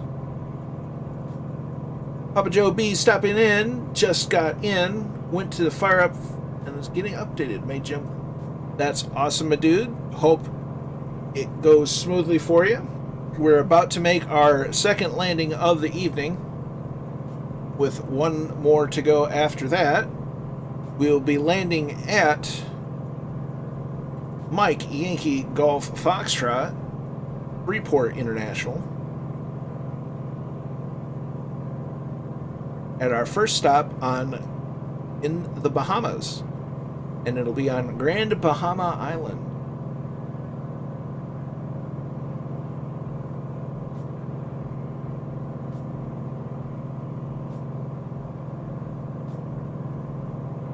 Now the question is, are we in the triangle and do we have anything to worry about?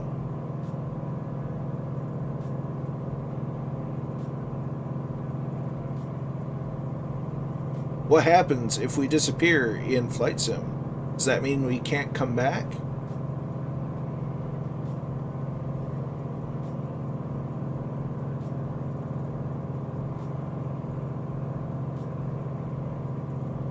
The world may never know. Okay, just back, emergency over. I'm on the ground at Mike Yankee Golf Foxtrot, waiting for all of you. Glad your emergency is over. And I'm glad you're back. Hopefully everything is well.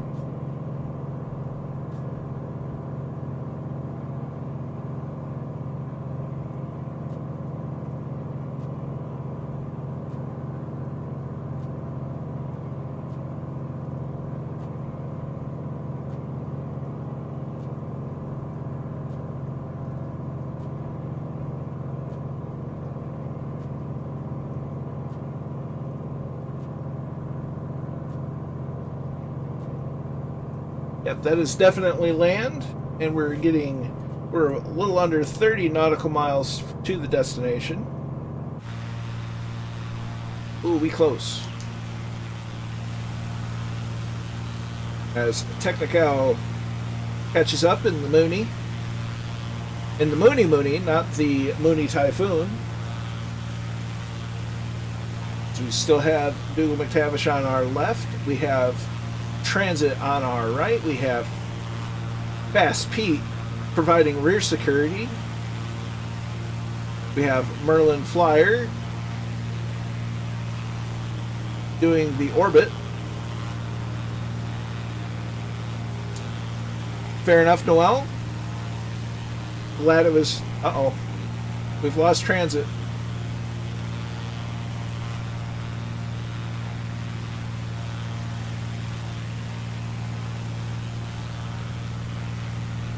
And here comes Merlin Flyer.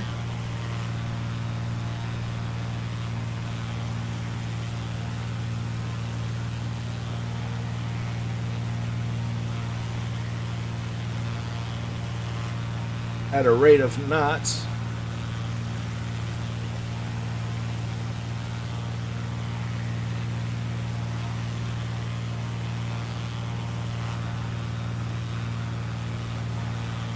And it looks like Roger RC is inbound.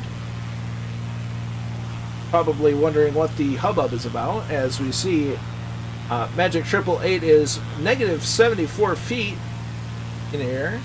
That is a big crowd tonight. Although I think many of the names are simply in the area, not necessarily flying, but still, we have a nice crowd here tonight.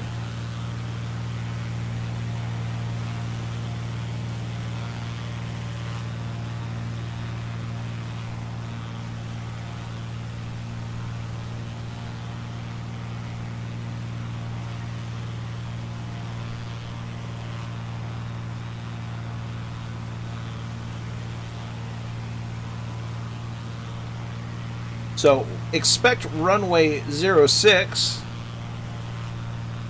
for landing,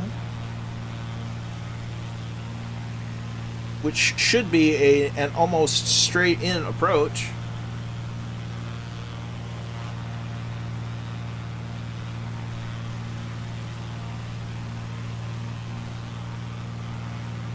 I think we're all having some good crack here on the stream, Murph. I hope you are well, and I hope that your investigation into your internet troubles is going smoothly.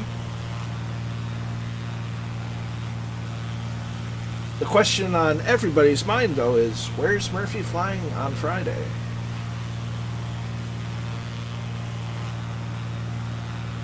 It's a surprise that we all just cannot wait for, but we'll probably have to.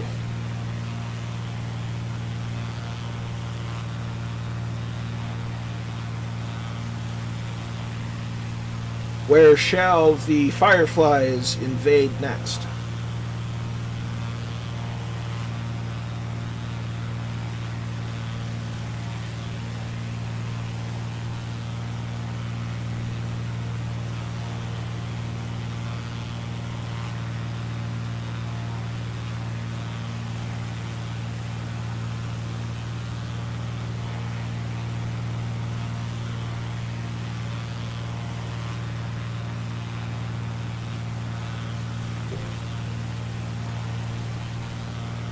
We're flying where it's nice and warm while we're bundled up here in our homes. Raleigh Mall is here,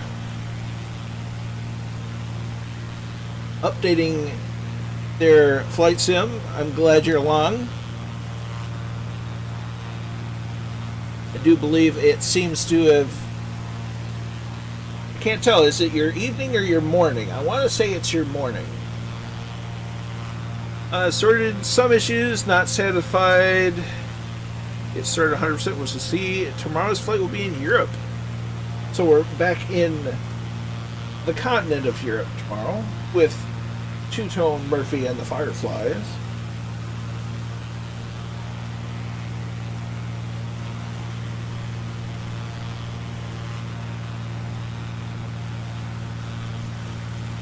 So let's see where we're at. We're about 17 nautical miles out. We see Commandant Muttley. And we see the blinky lights of the runway. 8:30 in the morning. Gotcha. So I see a Wild Murphy in not the Mooney Typhoon, but in something just as fast. We have the airfield in sight. Mahoney's Gaming Channel just subscribed on YouTube. Many thanks, my friend. Glad you're along.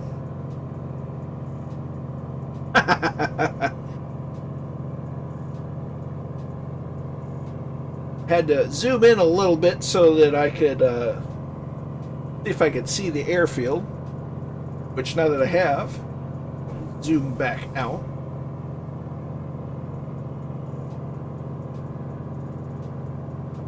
And we're going to start our preparation for landing.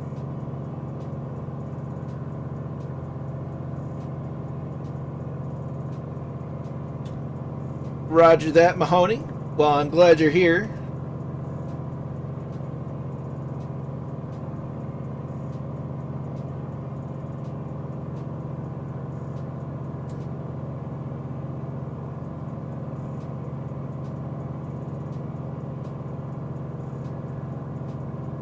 So once we hit about 10 miles out, we'll begin our descent.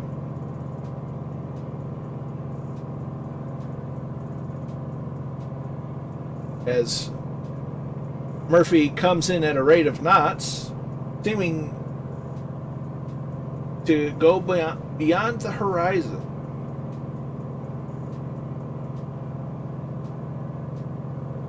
And he's back on the positive edge of altitude. I didn't know the Eramachi could become a torpedo, basically, in polite. Uh-oh. Seems we're having a mild disagreement somewhere. Let's all remember to play nice.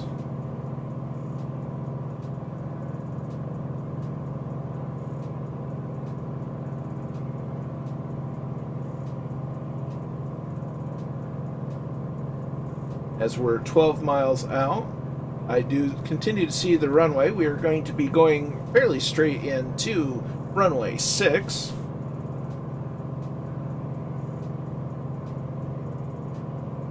All is well in the chat. Good. Good to hear. But we'll double check our altimeter setting. It went up to 30.16.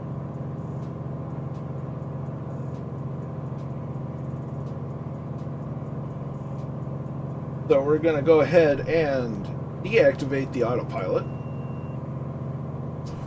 We're going to turn right just a little bit to get more on the approach and start reducing power so that we can start descending.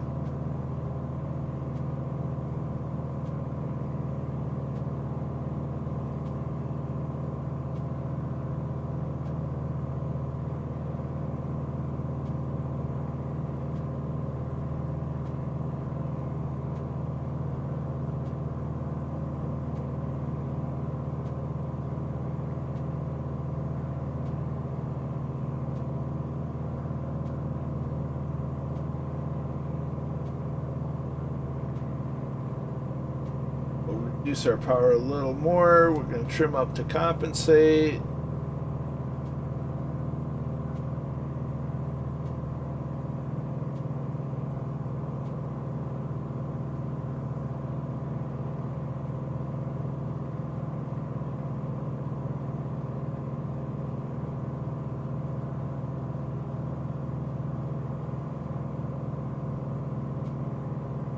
We're 9 miles out. Working our way to the runway heading.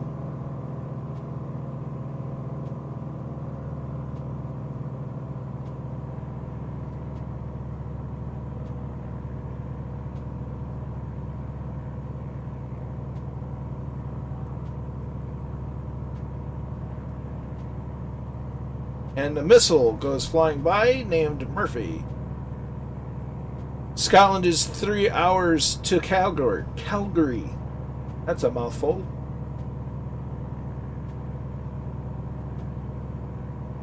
Have a good hockey team up there.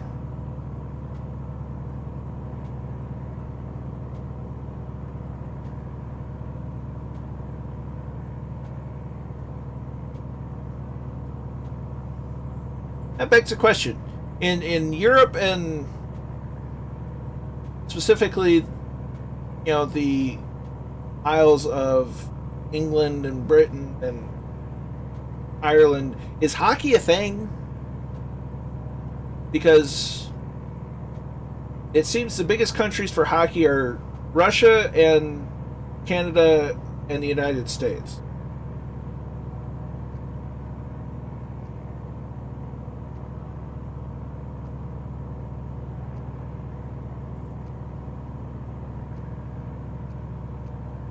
Throttle a bit more. trim up a bit more. I'll put that first notch of flaps in.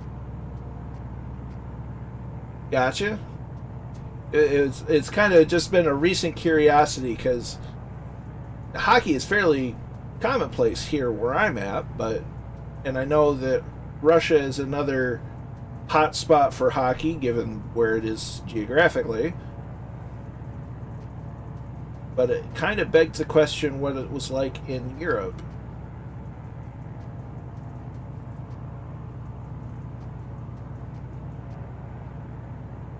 India, Australia, and New Zealand are big on. Really? Hockey is mostly a women's game in UK, but tough as nails. Gotcha. Not going to tell you if there's any local clubs in Scotland, but it's popular on TV. Fair enough. Because of all the quote-unquote traditional sports, or what I typically call stick and ball sports, hockey's probably the only one that I could really get into. I do enjoy, my most enjoyed sport is auto racing of many different kinds. But hockey is the one stick and ball sport I can actually get into watching.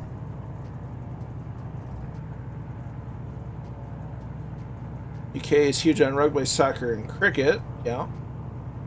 Scotland used to play field hockey in high school. Hockey is big in Sweden. That makes sense. As Rogers RC has joined the chat, welcome, my friend. Saw you in the world of Flight Sim. Glad you made it onto the channel.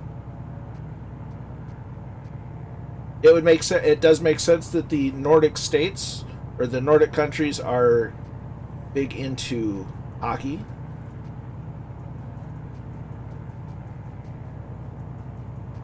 So we need to do some major crabbing to get onto the runway.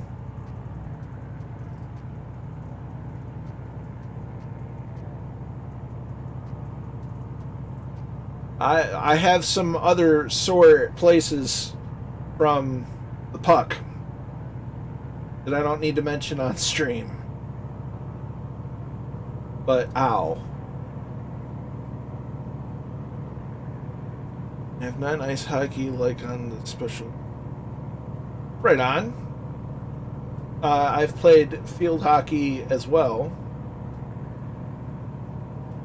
Note we have one more after this. I just went really slow on the approach for some reason, but that's okay. I'll get landed, pull off to the side, and then I will record the landings. I am crabbing, meaning the nose of my airplane is pointed more into the wind as to track down the line.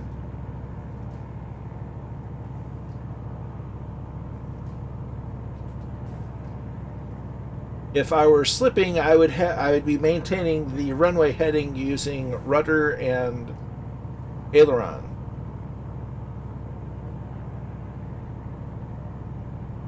So if I were to use the rudder and counter, like right now, I'm slipping. Not doing a fantastic job of it either.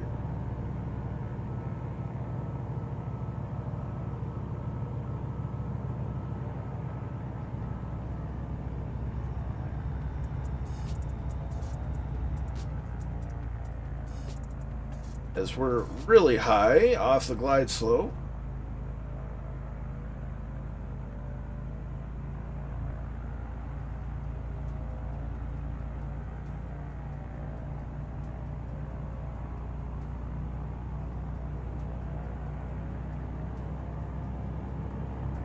Add a little power to soften the vent. Nice and slow. We're going to practically barely knew we landed.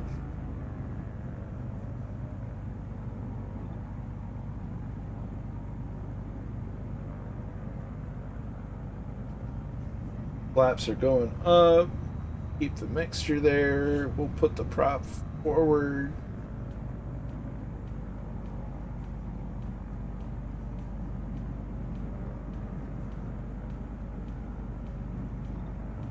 Well, you're going to have to find that and either decide whether you want to hold on to it or let it go.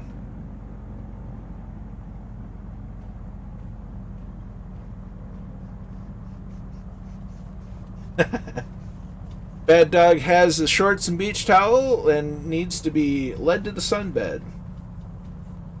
Okay, so we're going to... There.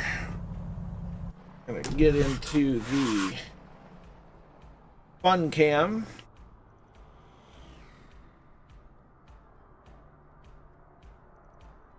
As we make our way to record the landings. I see Fast Pete, I see Roger RC, I see Dougal McTavish, and Merlin Flyer, as we've already had a few landings.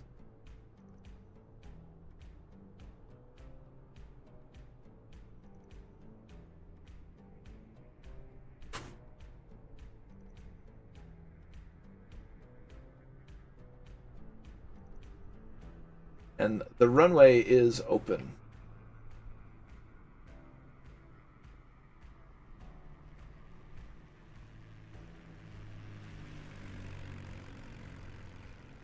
As here comes Dougal with a very, very nice approach. Nicely done.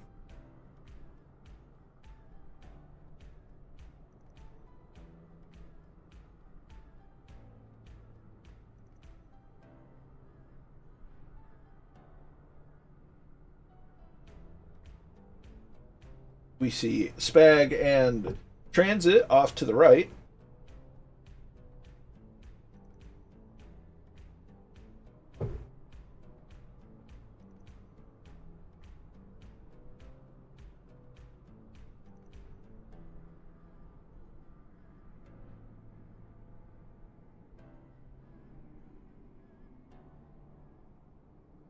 Captain John and co-pilot Pickles are here. Didn't want to type while you were landing. No worries, my friend. As Merlin Flyer is in the TBM making a very nice landing. Nicely done. As Technical just subscribed on YouTube. Many thanks, my friend. Do greatly appreciate it. Ooh, hang on to her, Merlin. Hang on to her.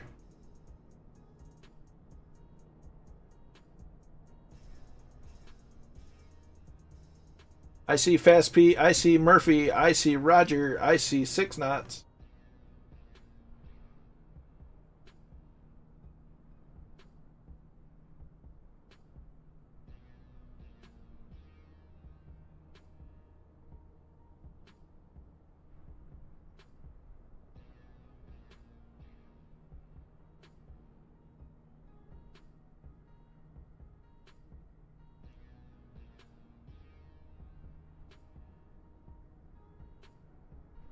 Technical has to go. Glad you enjoyed the stream, and we will catch you on the next one. We're also on the Discord, and we'll catch you on Murphy's stream as well, if you're able to join. You take care. We are on the East USA server, Papa Joby.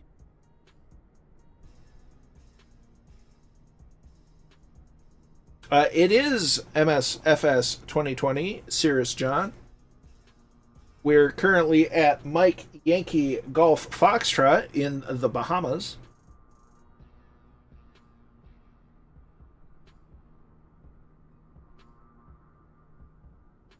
Waiting on a few more friends to make landings before we depart and head to Mike Yankee Alpha Mike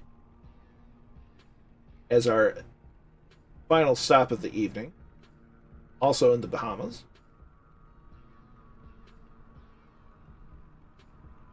That's because I have the UI mod that allows me to easily show and hide the nameplates.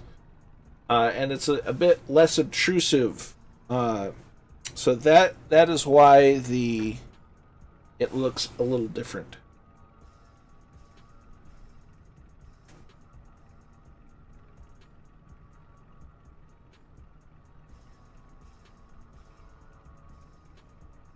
It's a handy dandy little mod.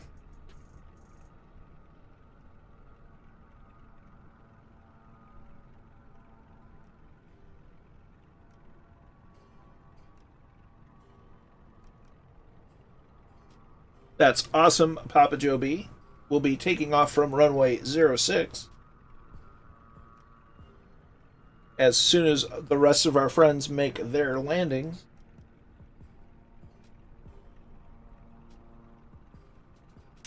Once the landings here are done, we will take off, and for our final leg of the evening, to Mike Yankee Alpha Mike. Dougal had an issue.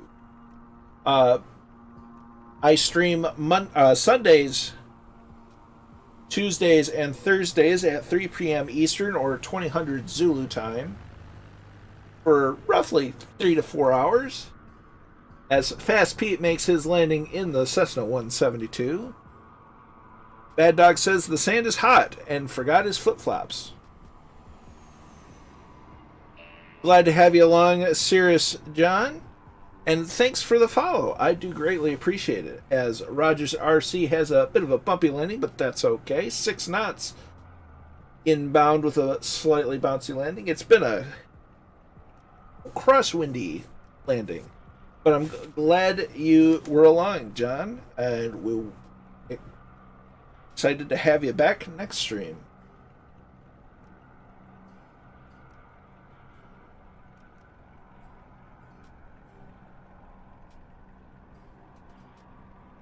We're also on the Discords, between my own Discord and the Discord server of Two Tone Murphy.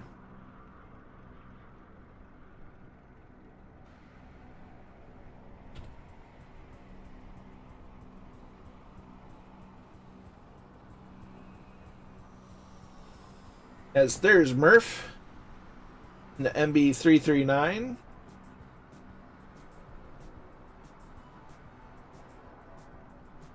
Doing a fantastic job. Well done, my friend. Now the question is that everyone?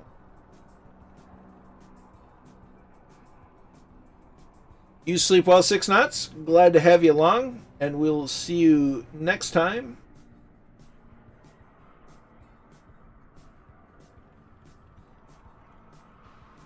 We make our way. If you want to go ahead and make your way to runway 06 for departure onto our next stop, as I return the camera to the airplane.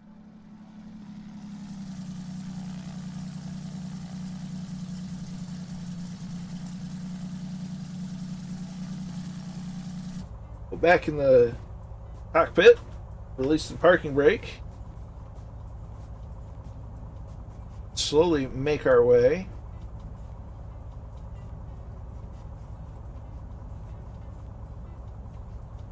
to the active.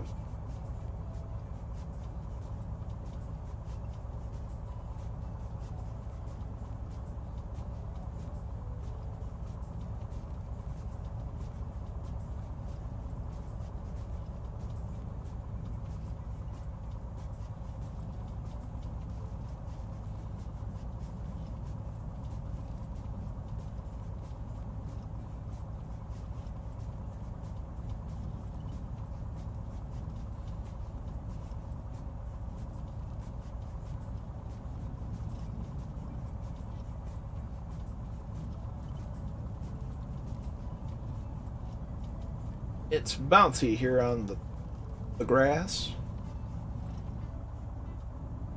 so we'll make our way a little closer to the asphalt.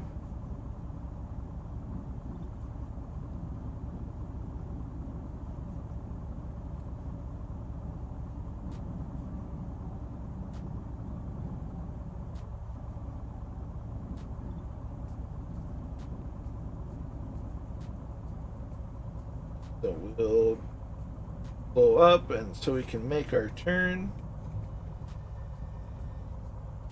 See the 1 notch of flaps that we want.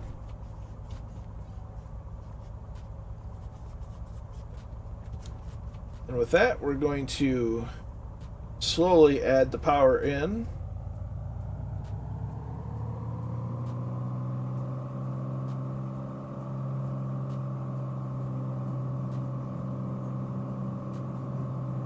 Airspeed is alive and liftoff.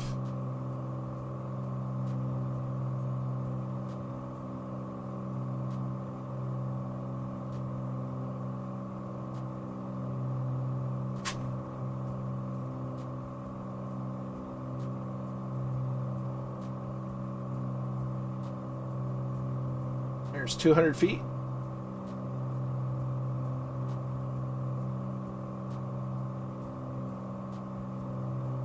And 300 feet, flaps go up. We're gonna do our leisurely left-hand turn while everyone gets airborne.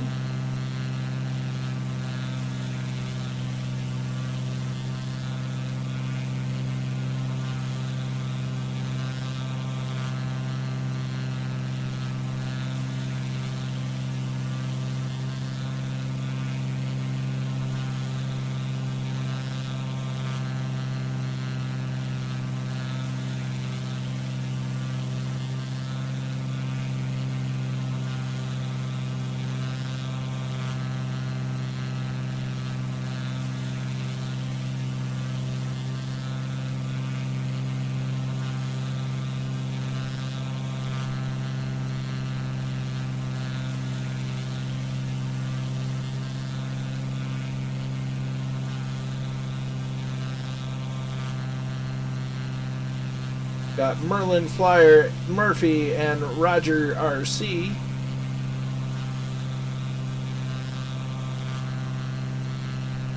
So we'll do a lap as they get themselves prepared.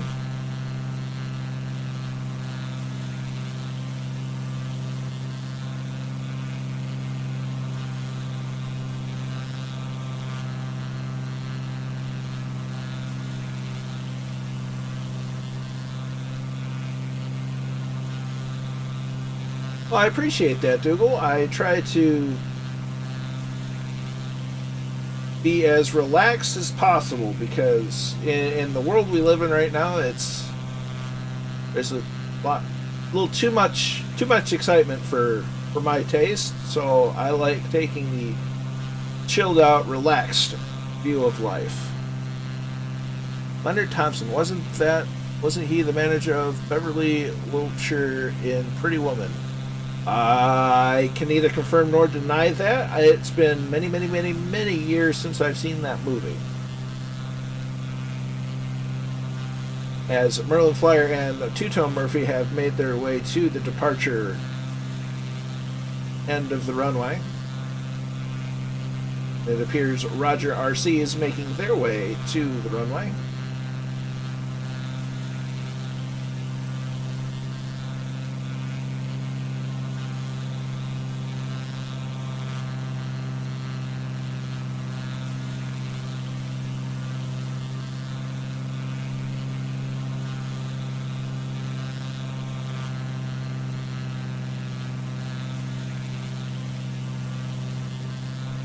Well, I'm glad that I can provide an escape for you, Dougal.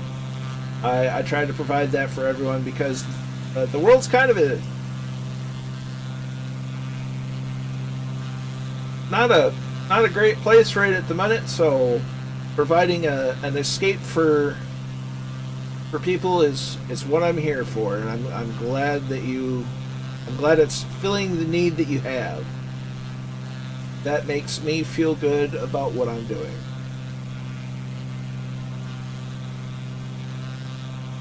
So we'll level off. We'll get back in the cockpit. We're going to set the V speed before we turn on the autopilot. And then we're going to engage the autopilot.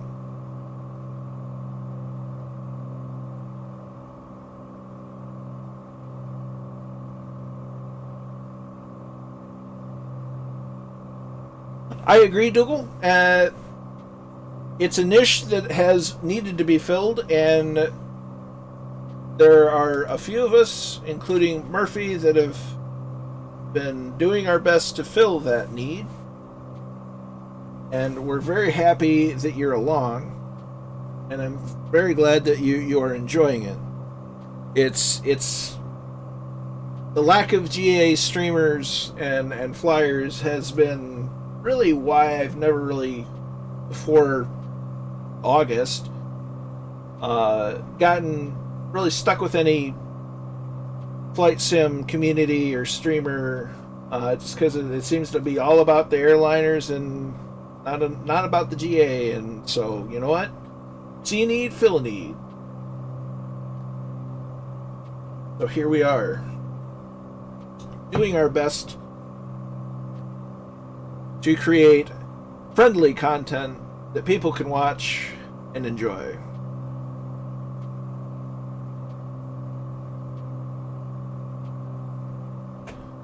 I'm glad to be a part of that, Dougal. I'm very sorry that you've been having the struggles, but I'm glad that we can provide a bit of escape.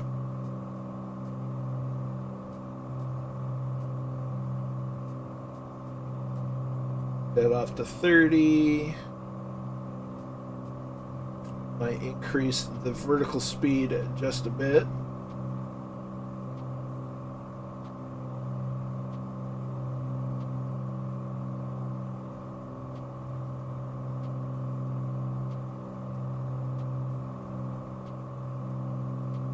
You know, I like the Carronado 182. I wish they would kind of maybe add a steam gauge version. That would be cool, in my opinion. But beggars can't be choosers, so I'm happy for what I have. And very grateful for it. As we make our way to cruise altitude, 500 more feet to go.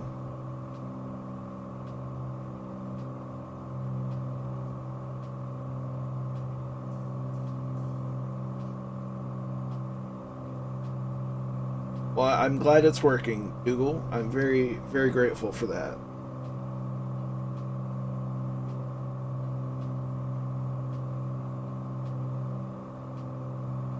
A 200 more feet. Go ahead and start setting cruise power. I believe we're going to get set our mixture. Set our prop, and we're going to set our manifold pressure. Probably having needed the biggest adjustment.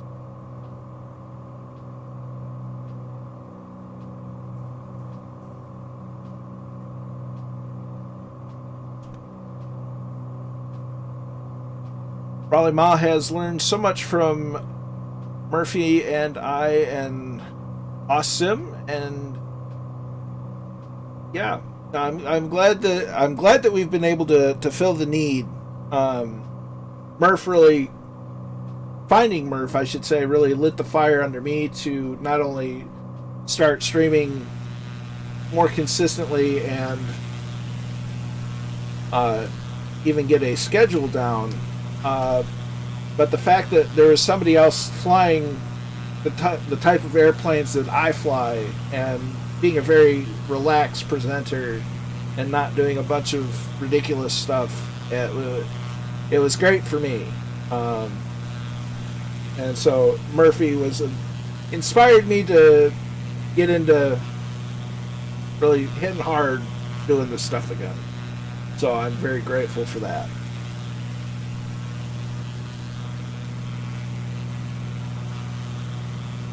And it seems Warhamster is back with us.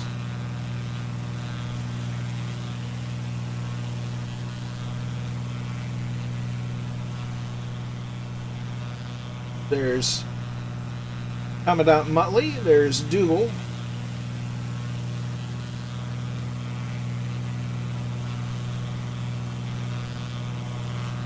the silverware division of the Fireflies. Or the silverware wing.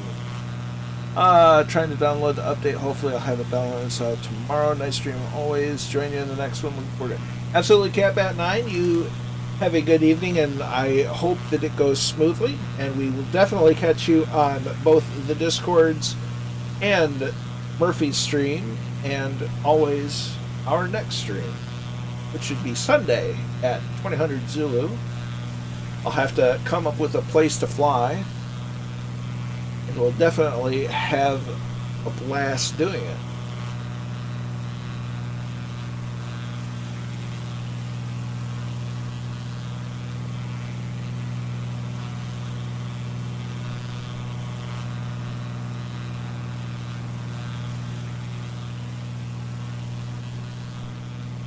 Seem to have lost sight. Oh, there's Commandant Motley. There's Papa Joe B in the Funanza, I think. So like I said, and have fun in the dog answer for a couple of months. It's at the Bird Dog, the Mooney. I've not flown over Russia yet. I was kind of playing with the idea of flying over Norway. Just need to do a bit more flight planning on that one.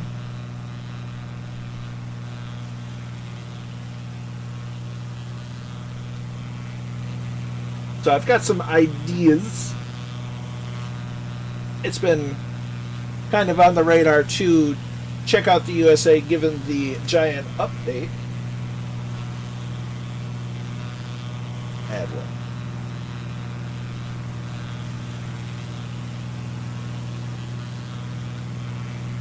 But it's been finding the places to fly in the United States that aren't getting a lot of traffic per se. Simply because just the load on the Microsoft servers and such, it's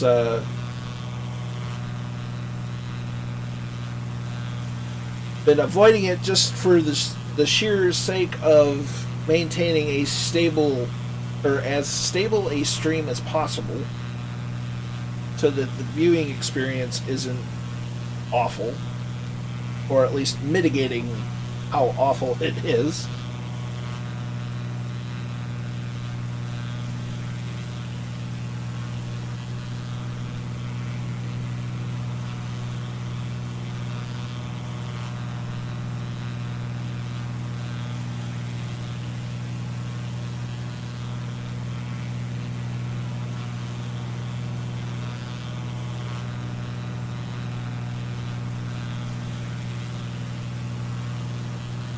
As there is the war hamster.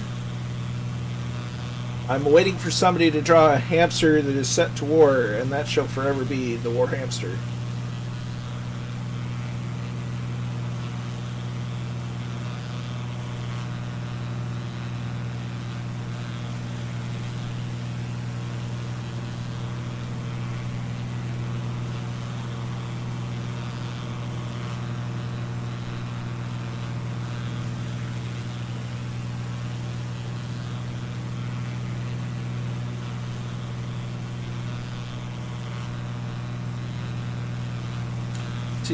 When could you go over a city called Omsk? I was born there and was adopted from there to Ireland. Absolutely. I will write that down somewhere to do such.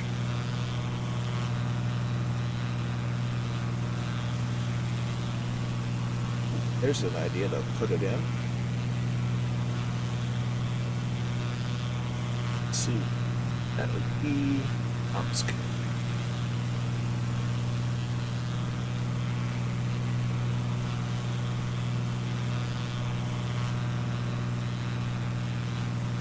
It seems that today, as of 5:03 p.m. Eastern Time, Microsoft Flight Simulator has posted a December 3rd, 2020 development update on their blog. So be sure to check that out. It should be posted in the bulletin board on my Discord server. And I'll be sure to share that with the Two-Tone Murphy community. Although we're all one big community.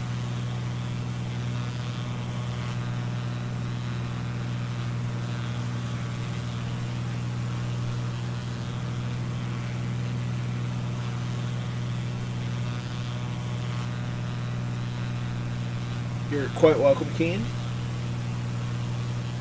As Murphy has switched to the TBM. The question is he in the default livery or is he in the Aer Lingus livery that was recently done by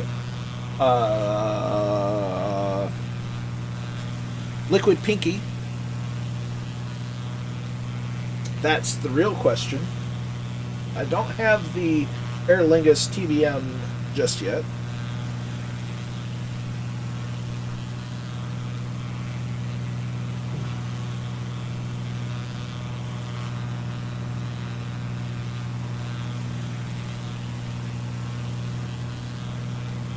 We've got quite the formation going here, folks. I see Roger RC. I see the Major Tom 94. Fast Pete 84, Spag 9236, Dougal McTavish, Transit 2548, Warhamster 01, and Two-Tone Murphy.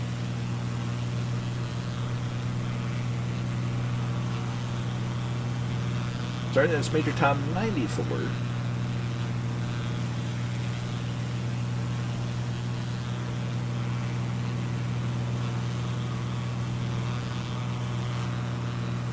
And there's Commandant Utley.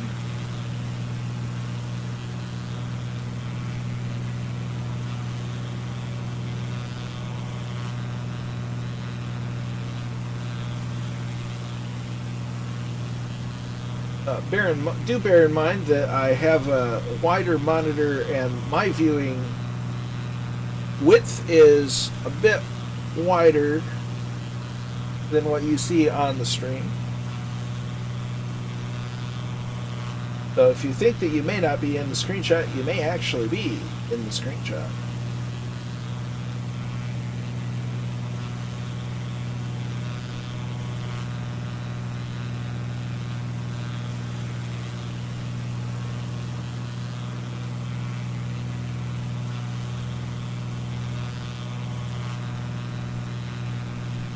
Get into the old droney cam.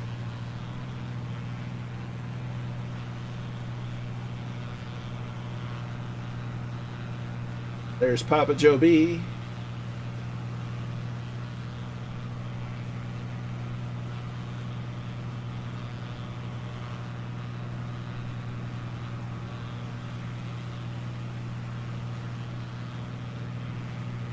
Looks like Merlin Flyer is also in the blue Bonanza.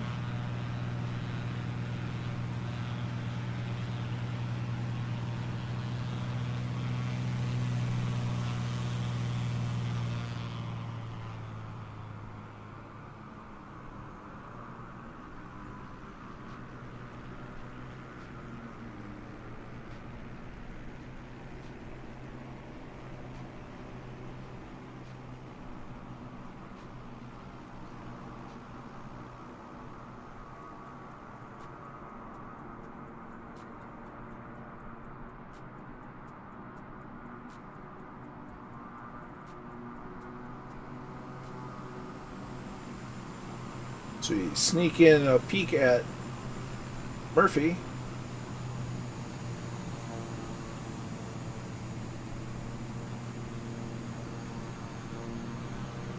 Then we go and have a look at Warhamster.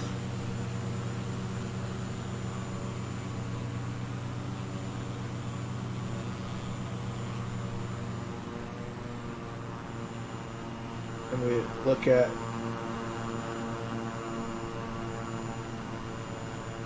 Transit, and we go down. We look at our other friend.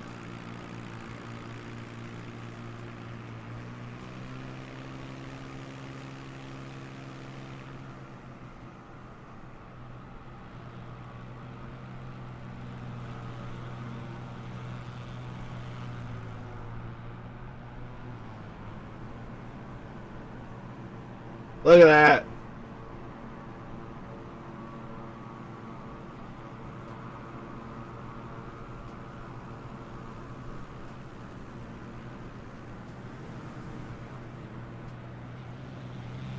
Bum-ba-da-bum-bum, bum-ba-da-bum-bum.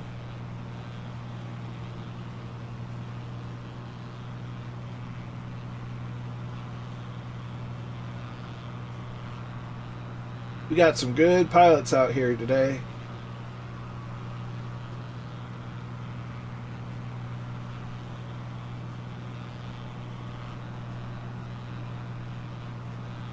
Another 23 gig update will be interesting to see the results. Going to Ethiopia to check out the depression when finished. Very nice. A hefty update.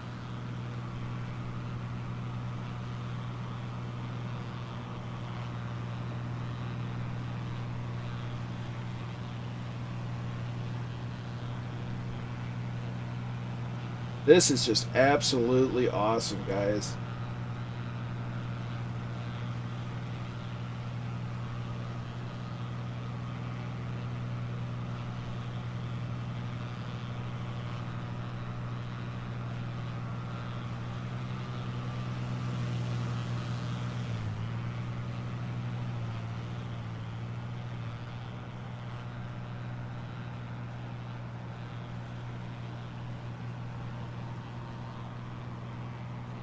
Got a Bonanza, a 182, a 208, a TBM, a King Air, another 208, another Bonanza,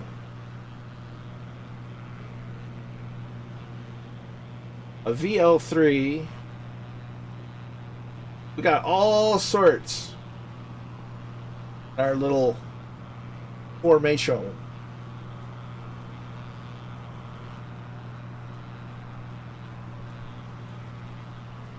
Just absolutely nuts.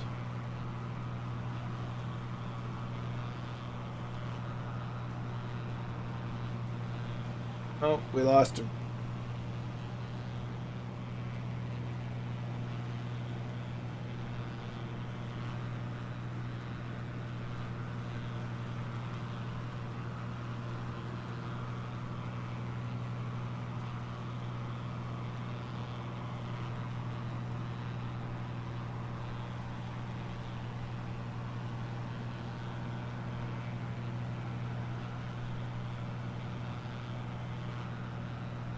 Uh-oh, we lost somebody.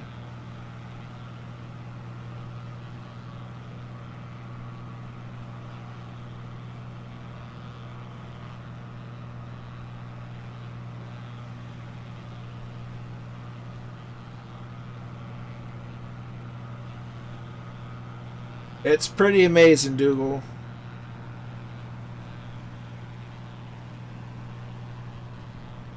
It's pretty darn amazing.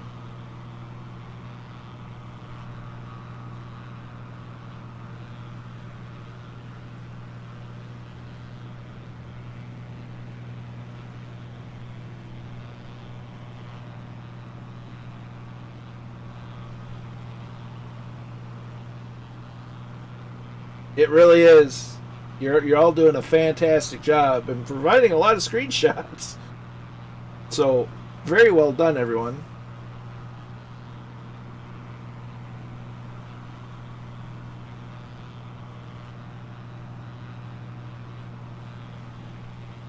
As Transit did the wing wave. Let's everyone do a quick wing wave for those watching the stream.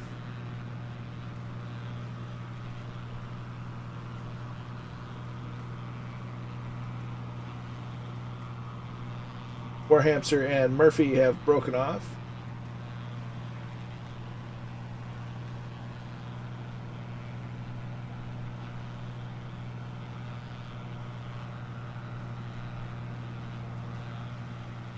I tried to do the wing wave, but it doesn't work so well in the drone camera.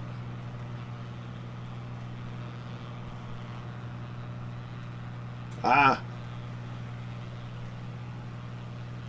Where Hamster had to take an in-flight restroom break, or latrine break.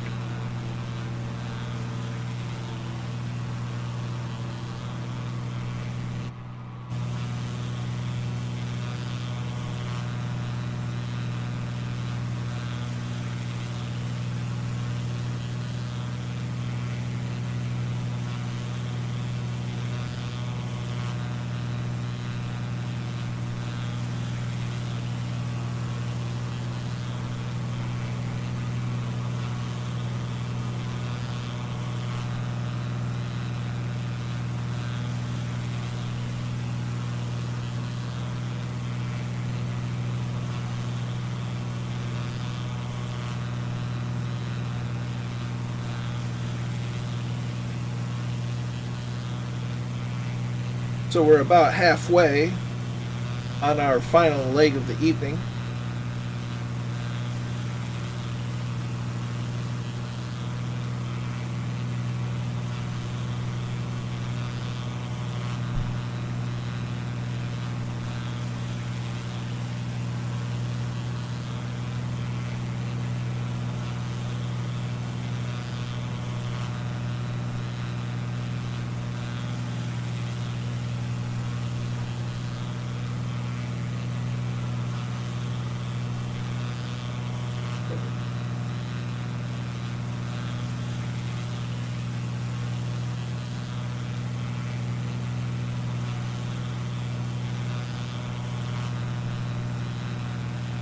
Great job by everyone with the flying. It's awesome.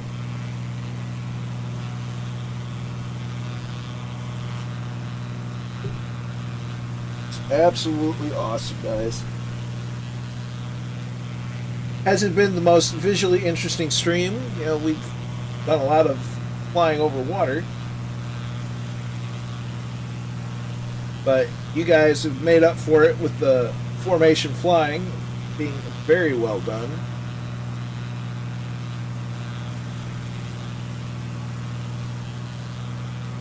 Feature 4.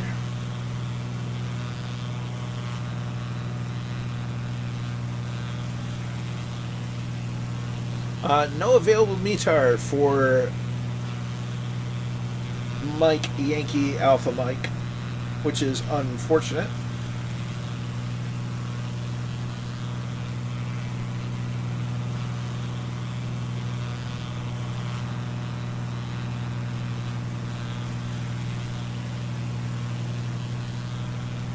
So we should expect runway 9.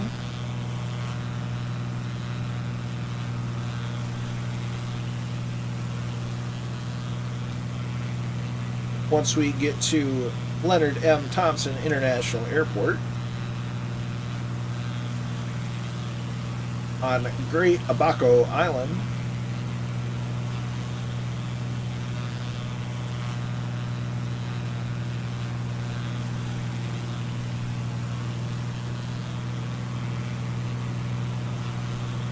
Although it does beg the question, is there an ATIS we could listen to in Sim?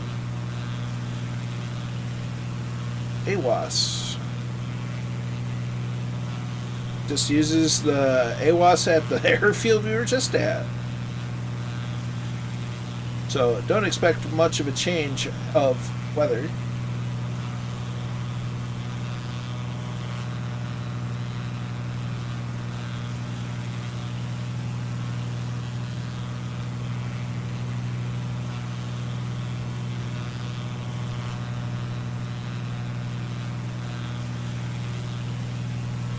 But one thing I should probably check is fuel. Ooh. Yeah, we got plenty of fuel.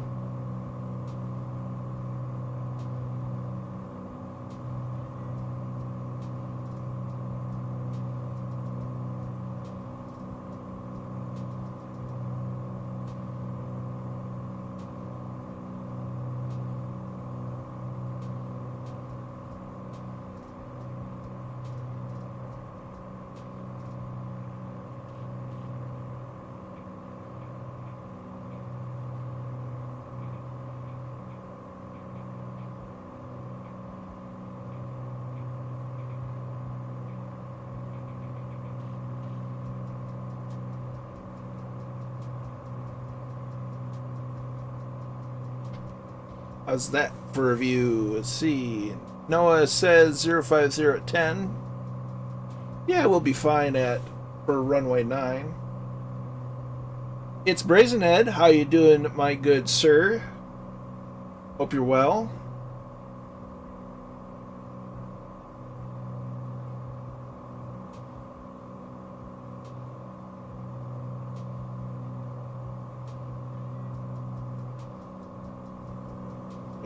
Camera wants to be funny, so we'll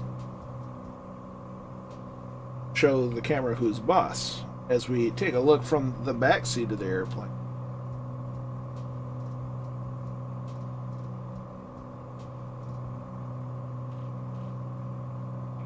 Brazen Head is grinding out some tall tales on Sea of Thieves. My flight's going real nice. We have some awesome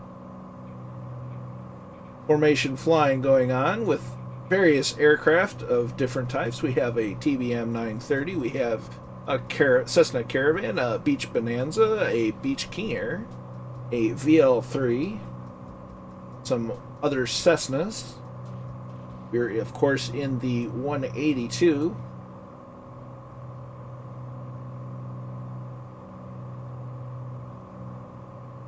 Don't tell anyone, but we're still we're outside of the plane, even though it sounds like we're in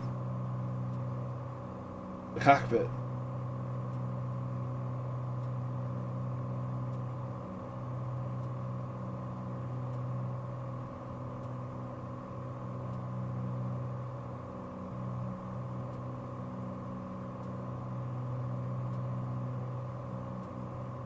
All doing a fantastic job of flight information.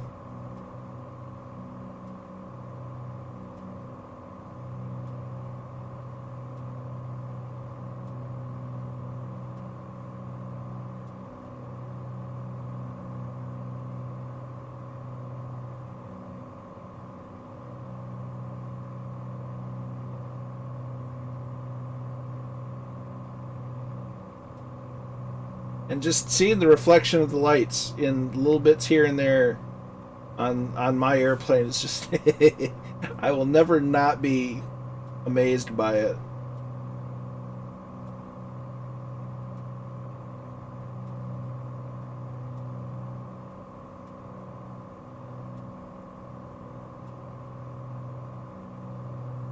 Well, hello, antenna.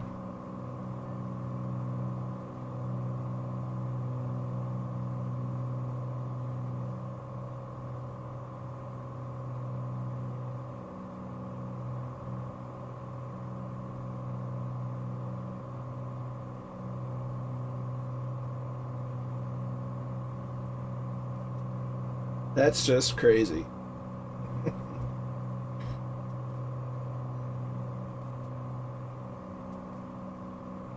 The variations in colors on the open seas.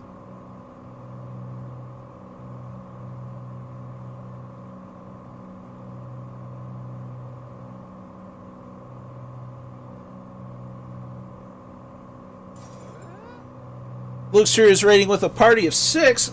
Many thanks, my dude. I hope your stream went well. Always a welcome, Raider. Glad you're here. Bellbro 6505. How are you, my friend? Hope you're well. Welcome to our final leg of the evening in the Bahamas. Ludus is here as well. Welcome, welcome. Closest I'll ever be to a Viking. Hey, if that's... There's nothing wrong with that. Nothing to be ashamed of. Hope your stream went well.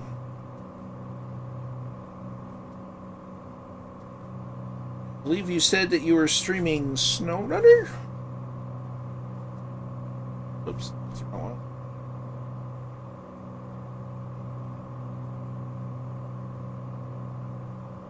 That's right, SnowRunner. It's always been an interesting sounding game.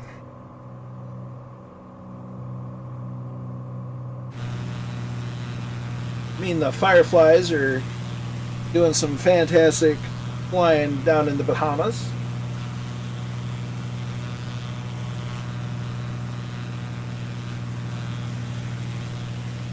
Well, if it's unforgiving, welcome to the relaxing flight.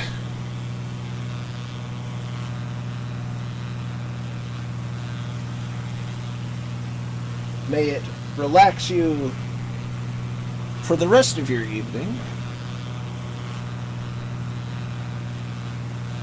Because that is what we do here.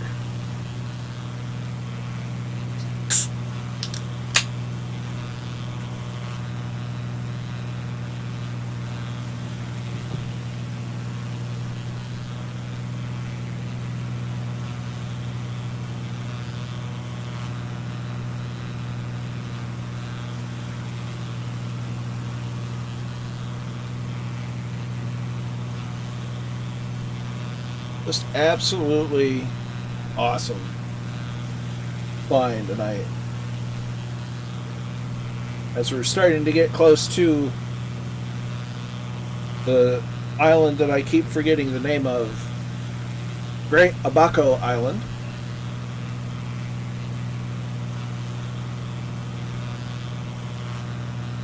Ludos with the follow.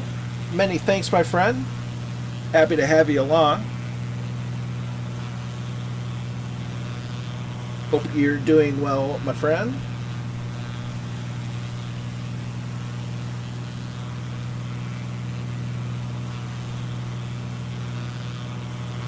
Absolutely.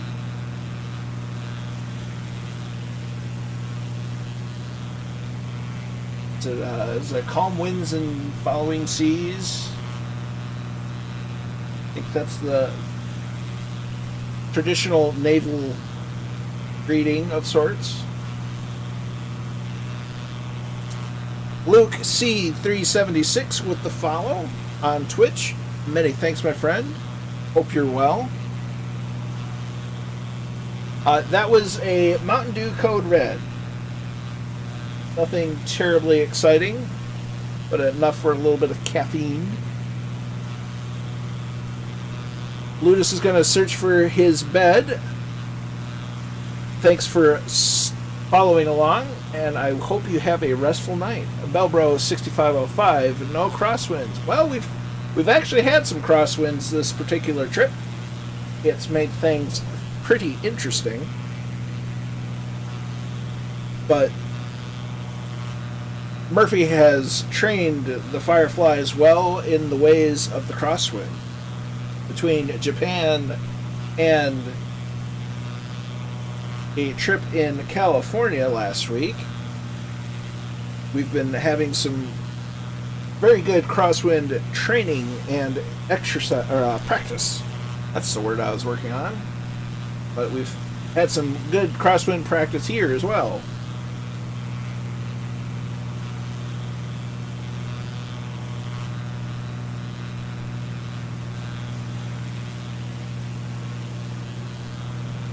So as we look forward, we're starting to see land again.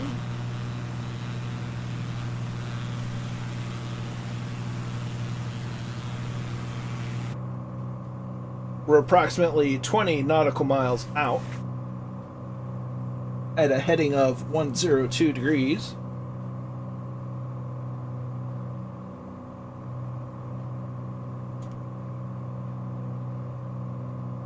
And yes, that is the synthetic vision on the Carinado 182.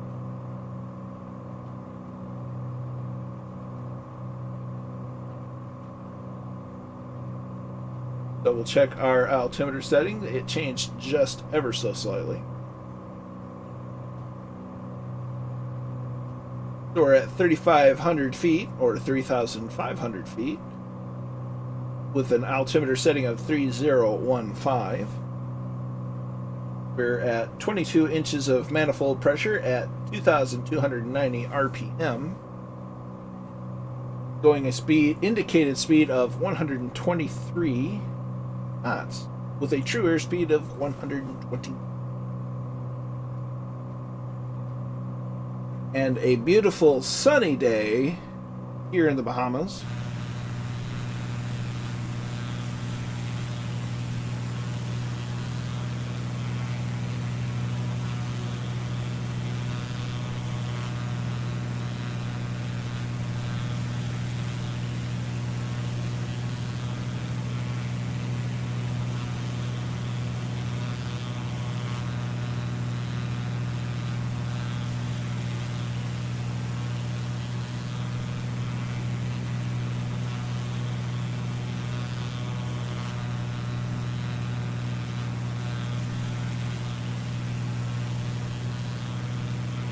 Been a great stream, and I have you guys to thank for it.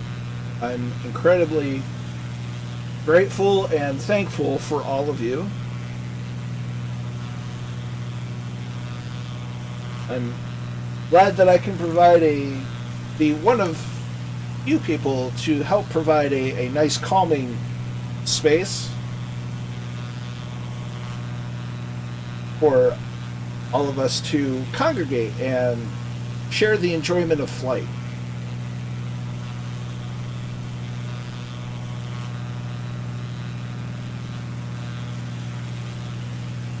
Or at the very least of simulated flight.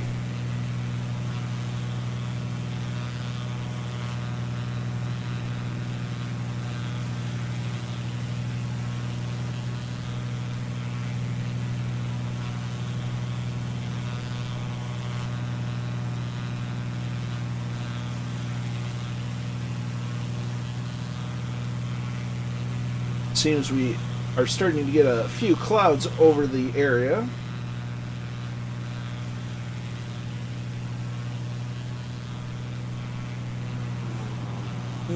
There goes transit. We have the airport in sight. Remember, we're going to be doing basically a straight in. I'll get down first so that we can record the landings.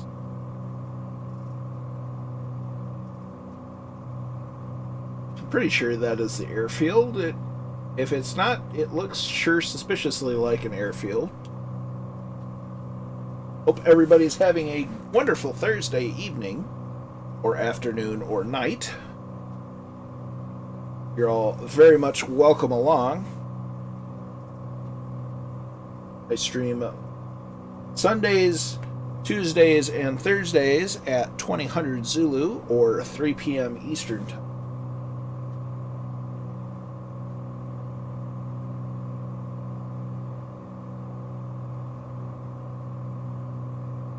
Once we get about 10 miles out, we'll start our descent.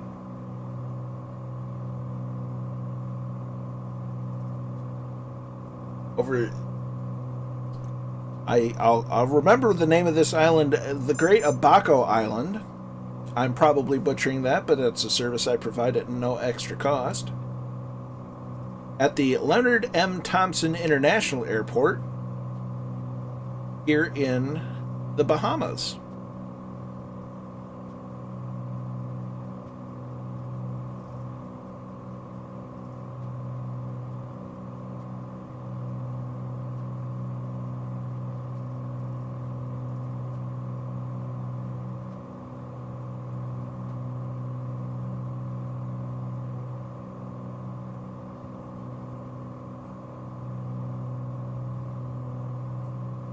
Leaves the Firefly Saturday, get some air.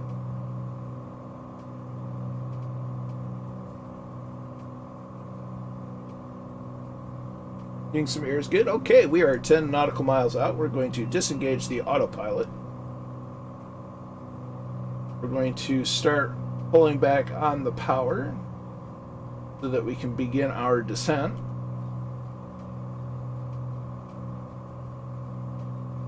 We're going to make a turn so that we're in a more straight-in approach for the runway 9.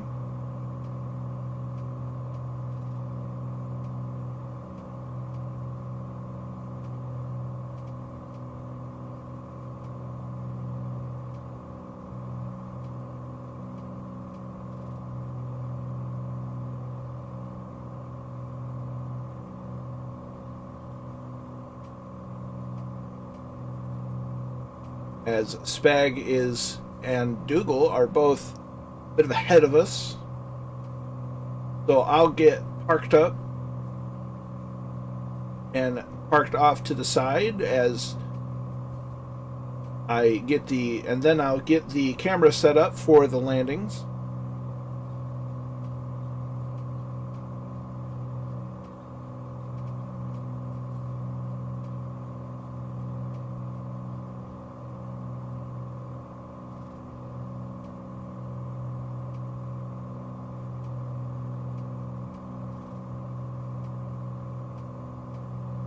Runway in sight.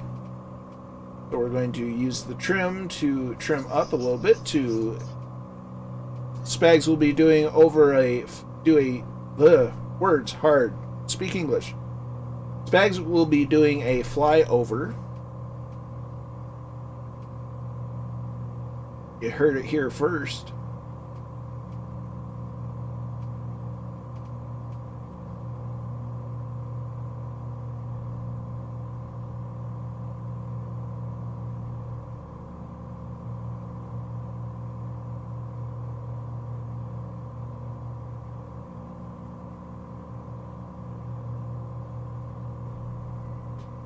Have a nice approach on a beautiful sunny day with some nice puffy clouds overhead and a bit of a breeze. In fact, the instrumentation showing it's coming about the less than 060, but it's a stiff one.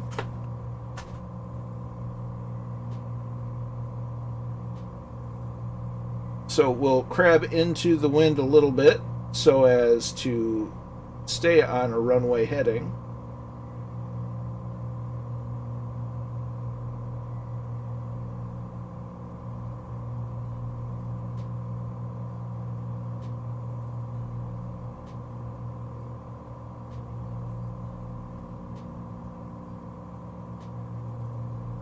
Get our power settings to where they should be for our landing.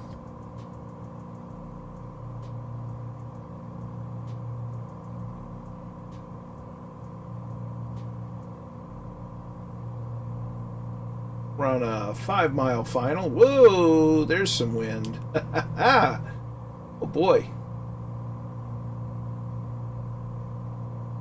That'll throw you for a loop in a hurry.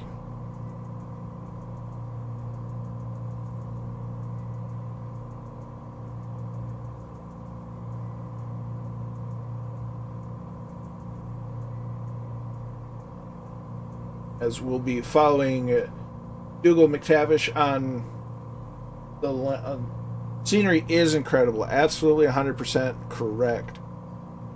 Murph?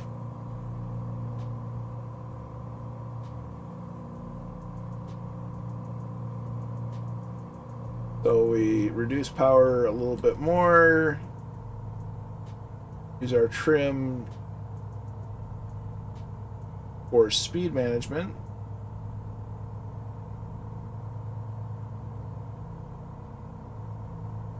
Dougal is doing a go-around, it seems, as Major Tom is apparently flying over the airfield.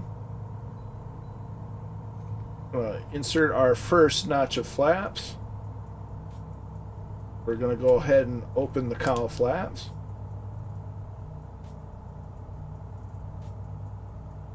Yeah, what Murphy said. That's some of the best I've seen, and you should all be very proud of yourselves. And hopefully we can do more of that as time goes on. But you all did a fantastic job.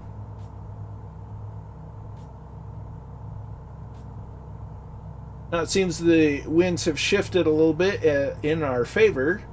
A bit more straight down the runway, but it's still a 12-knot headwind.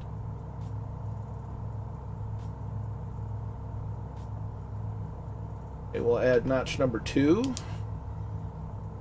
It certainly was. I had the easy part, admittedly. I had the autopilot set, and you all did the hard stuff, and it was awesome.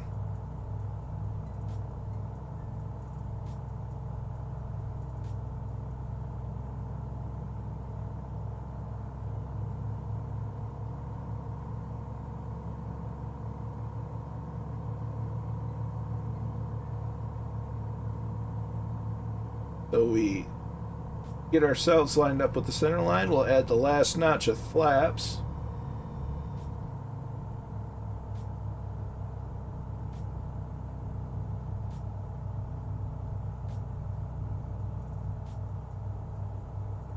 Interesting, because I've got a pretty stiff headwind right now.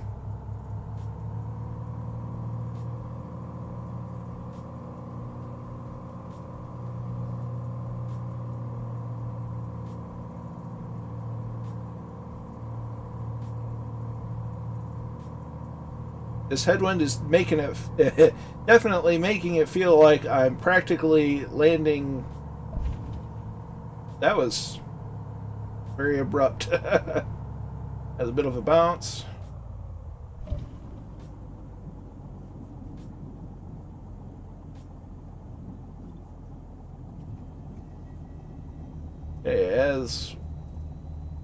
So I'll pull off, and once I'm got to have the camera set up, the runway will be open for landings. So give me 2 shakes of a lamb's tail.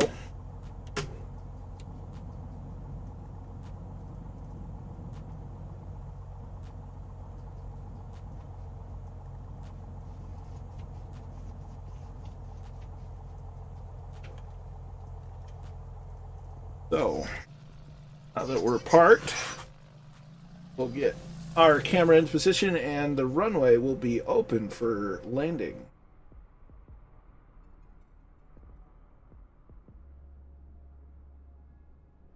Runway 09 open for arrivals.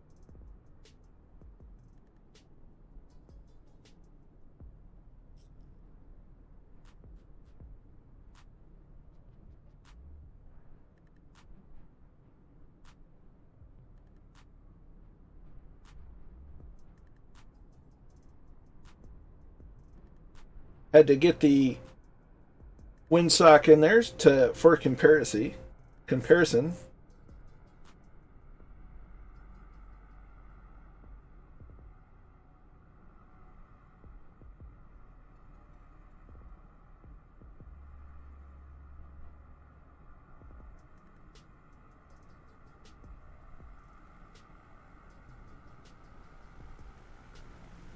Who do we have first?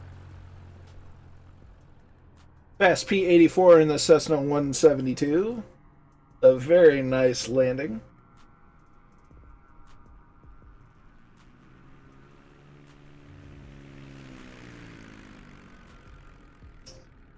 Merlin Flyer in the Bonanza. Nicely done. I suspect that it's transit in the King Air.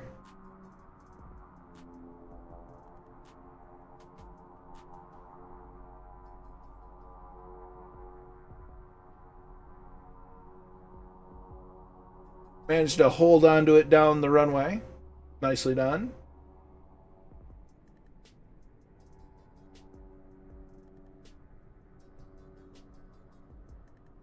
Who's next?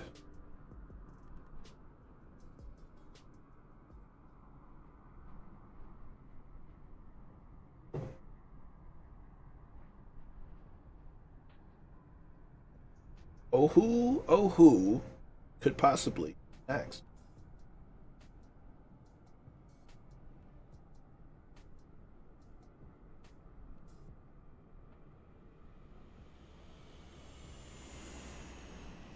In the Caravan, we have Warhamster with a very nice, stable approach.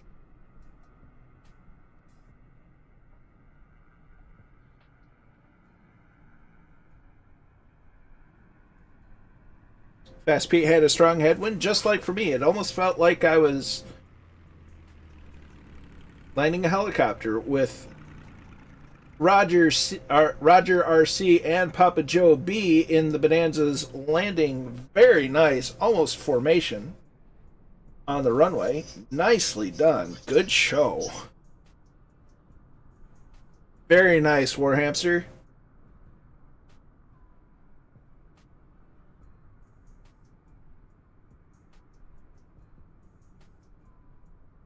Who do we have left? We have Dougal McTavish, Spag, Murphy, and Commandant Muttley coming in. So we'll reposition the old camera.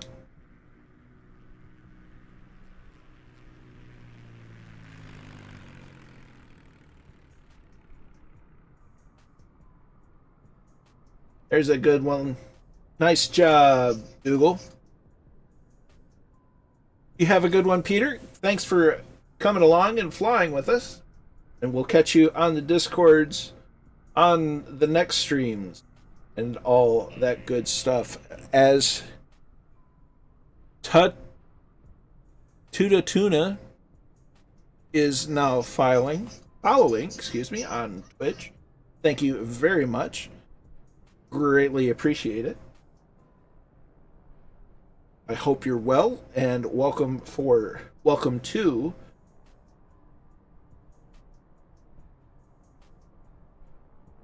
Bahamas. I was thinking of words. They just weren't coming to the mouth. In a caravan, it's Spag. In the VL3, it's Commandant Muttley. Funny, I haven't seen Murph come in yet. There's Murph.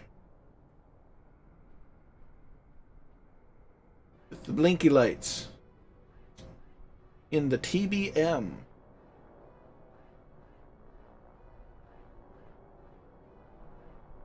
Al South MIA. Hello there. First time on your channel. Been lurking for a while. Very interesting.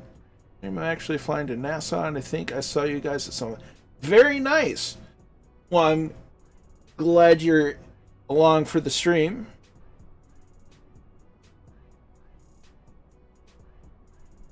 Hopefully we can have a group stream sometime. Glad you're along. Dougal, that was a blast. Yes, it was, and thank you for flying as Murphy comes in the TBM. A nice, stable approach. Al South MIA is now following. Many thanks, my friend. I do greatly appreciate it. And we'll check the traffic pattern for any others. The pattern seems to be clear.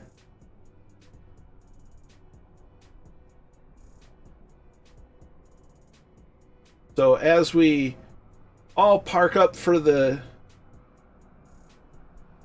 evening, thank you, Merlin Flyer, for flying along. As always, I am incredibly grateful for each and every one of you, for whether you're flying with or simply watching. It all means a great deal to me, and I'm very grateful for you flying along, for all the follows, the subscribes, the donation, all of that. I'm incredibly thankful and blessed. I'm flying in real time, and it's pretty dark now. Yes, it is. It's just shortly after dusk. I had to change up the time just for the sake of the stream. But I hope all of you, glad you got into Papa Joe B. But until next time, if you're on Twitch, stick around a little bit. We're going to raid a channel. But until next time, I'm incredibly grateful for you all. But be good to each other. Stay safe out there. And we'll catch you next time. Bye-bye.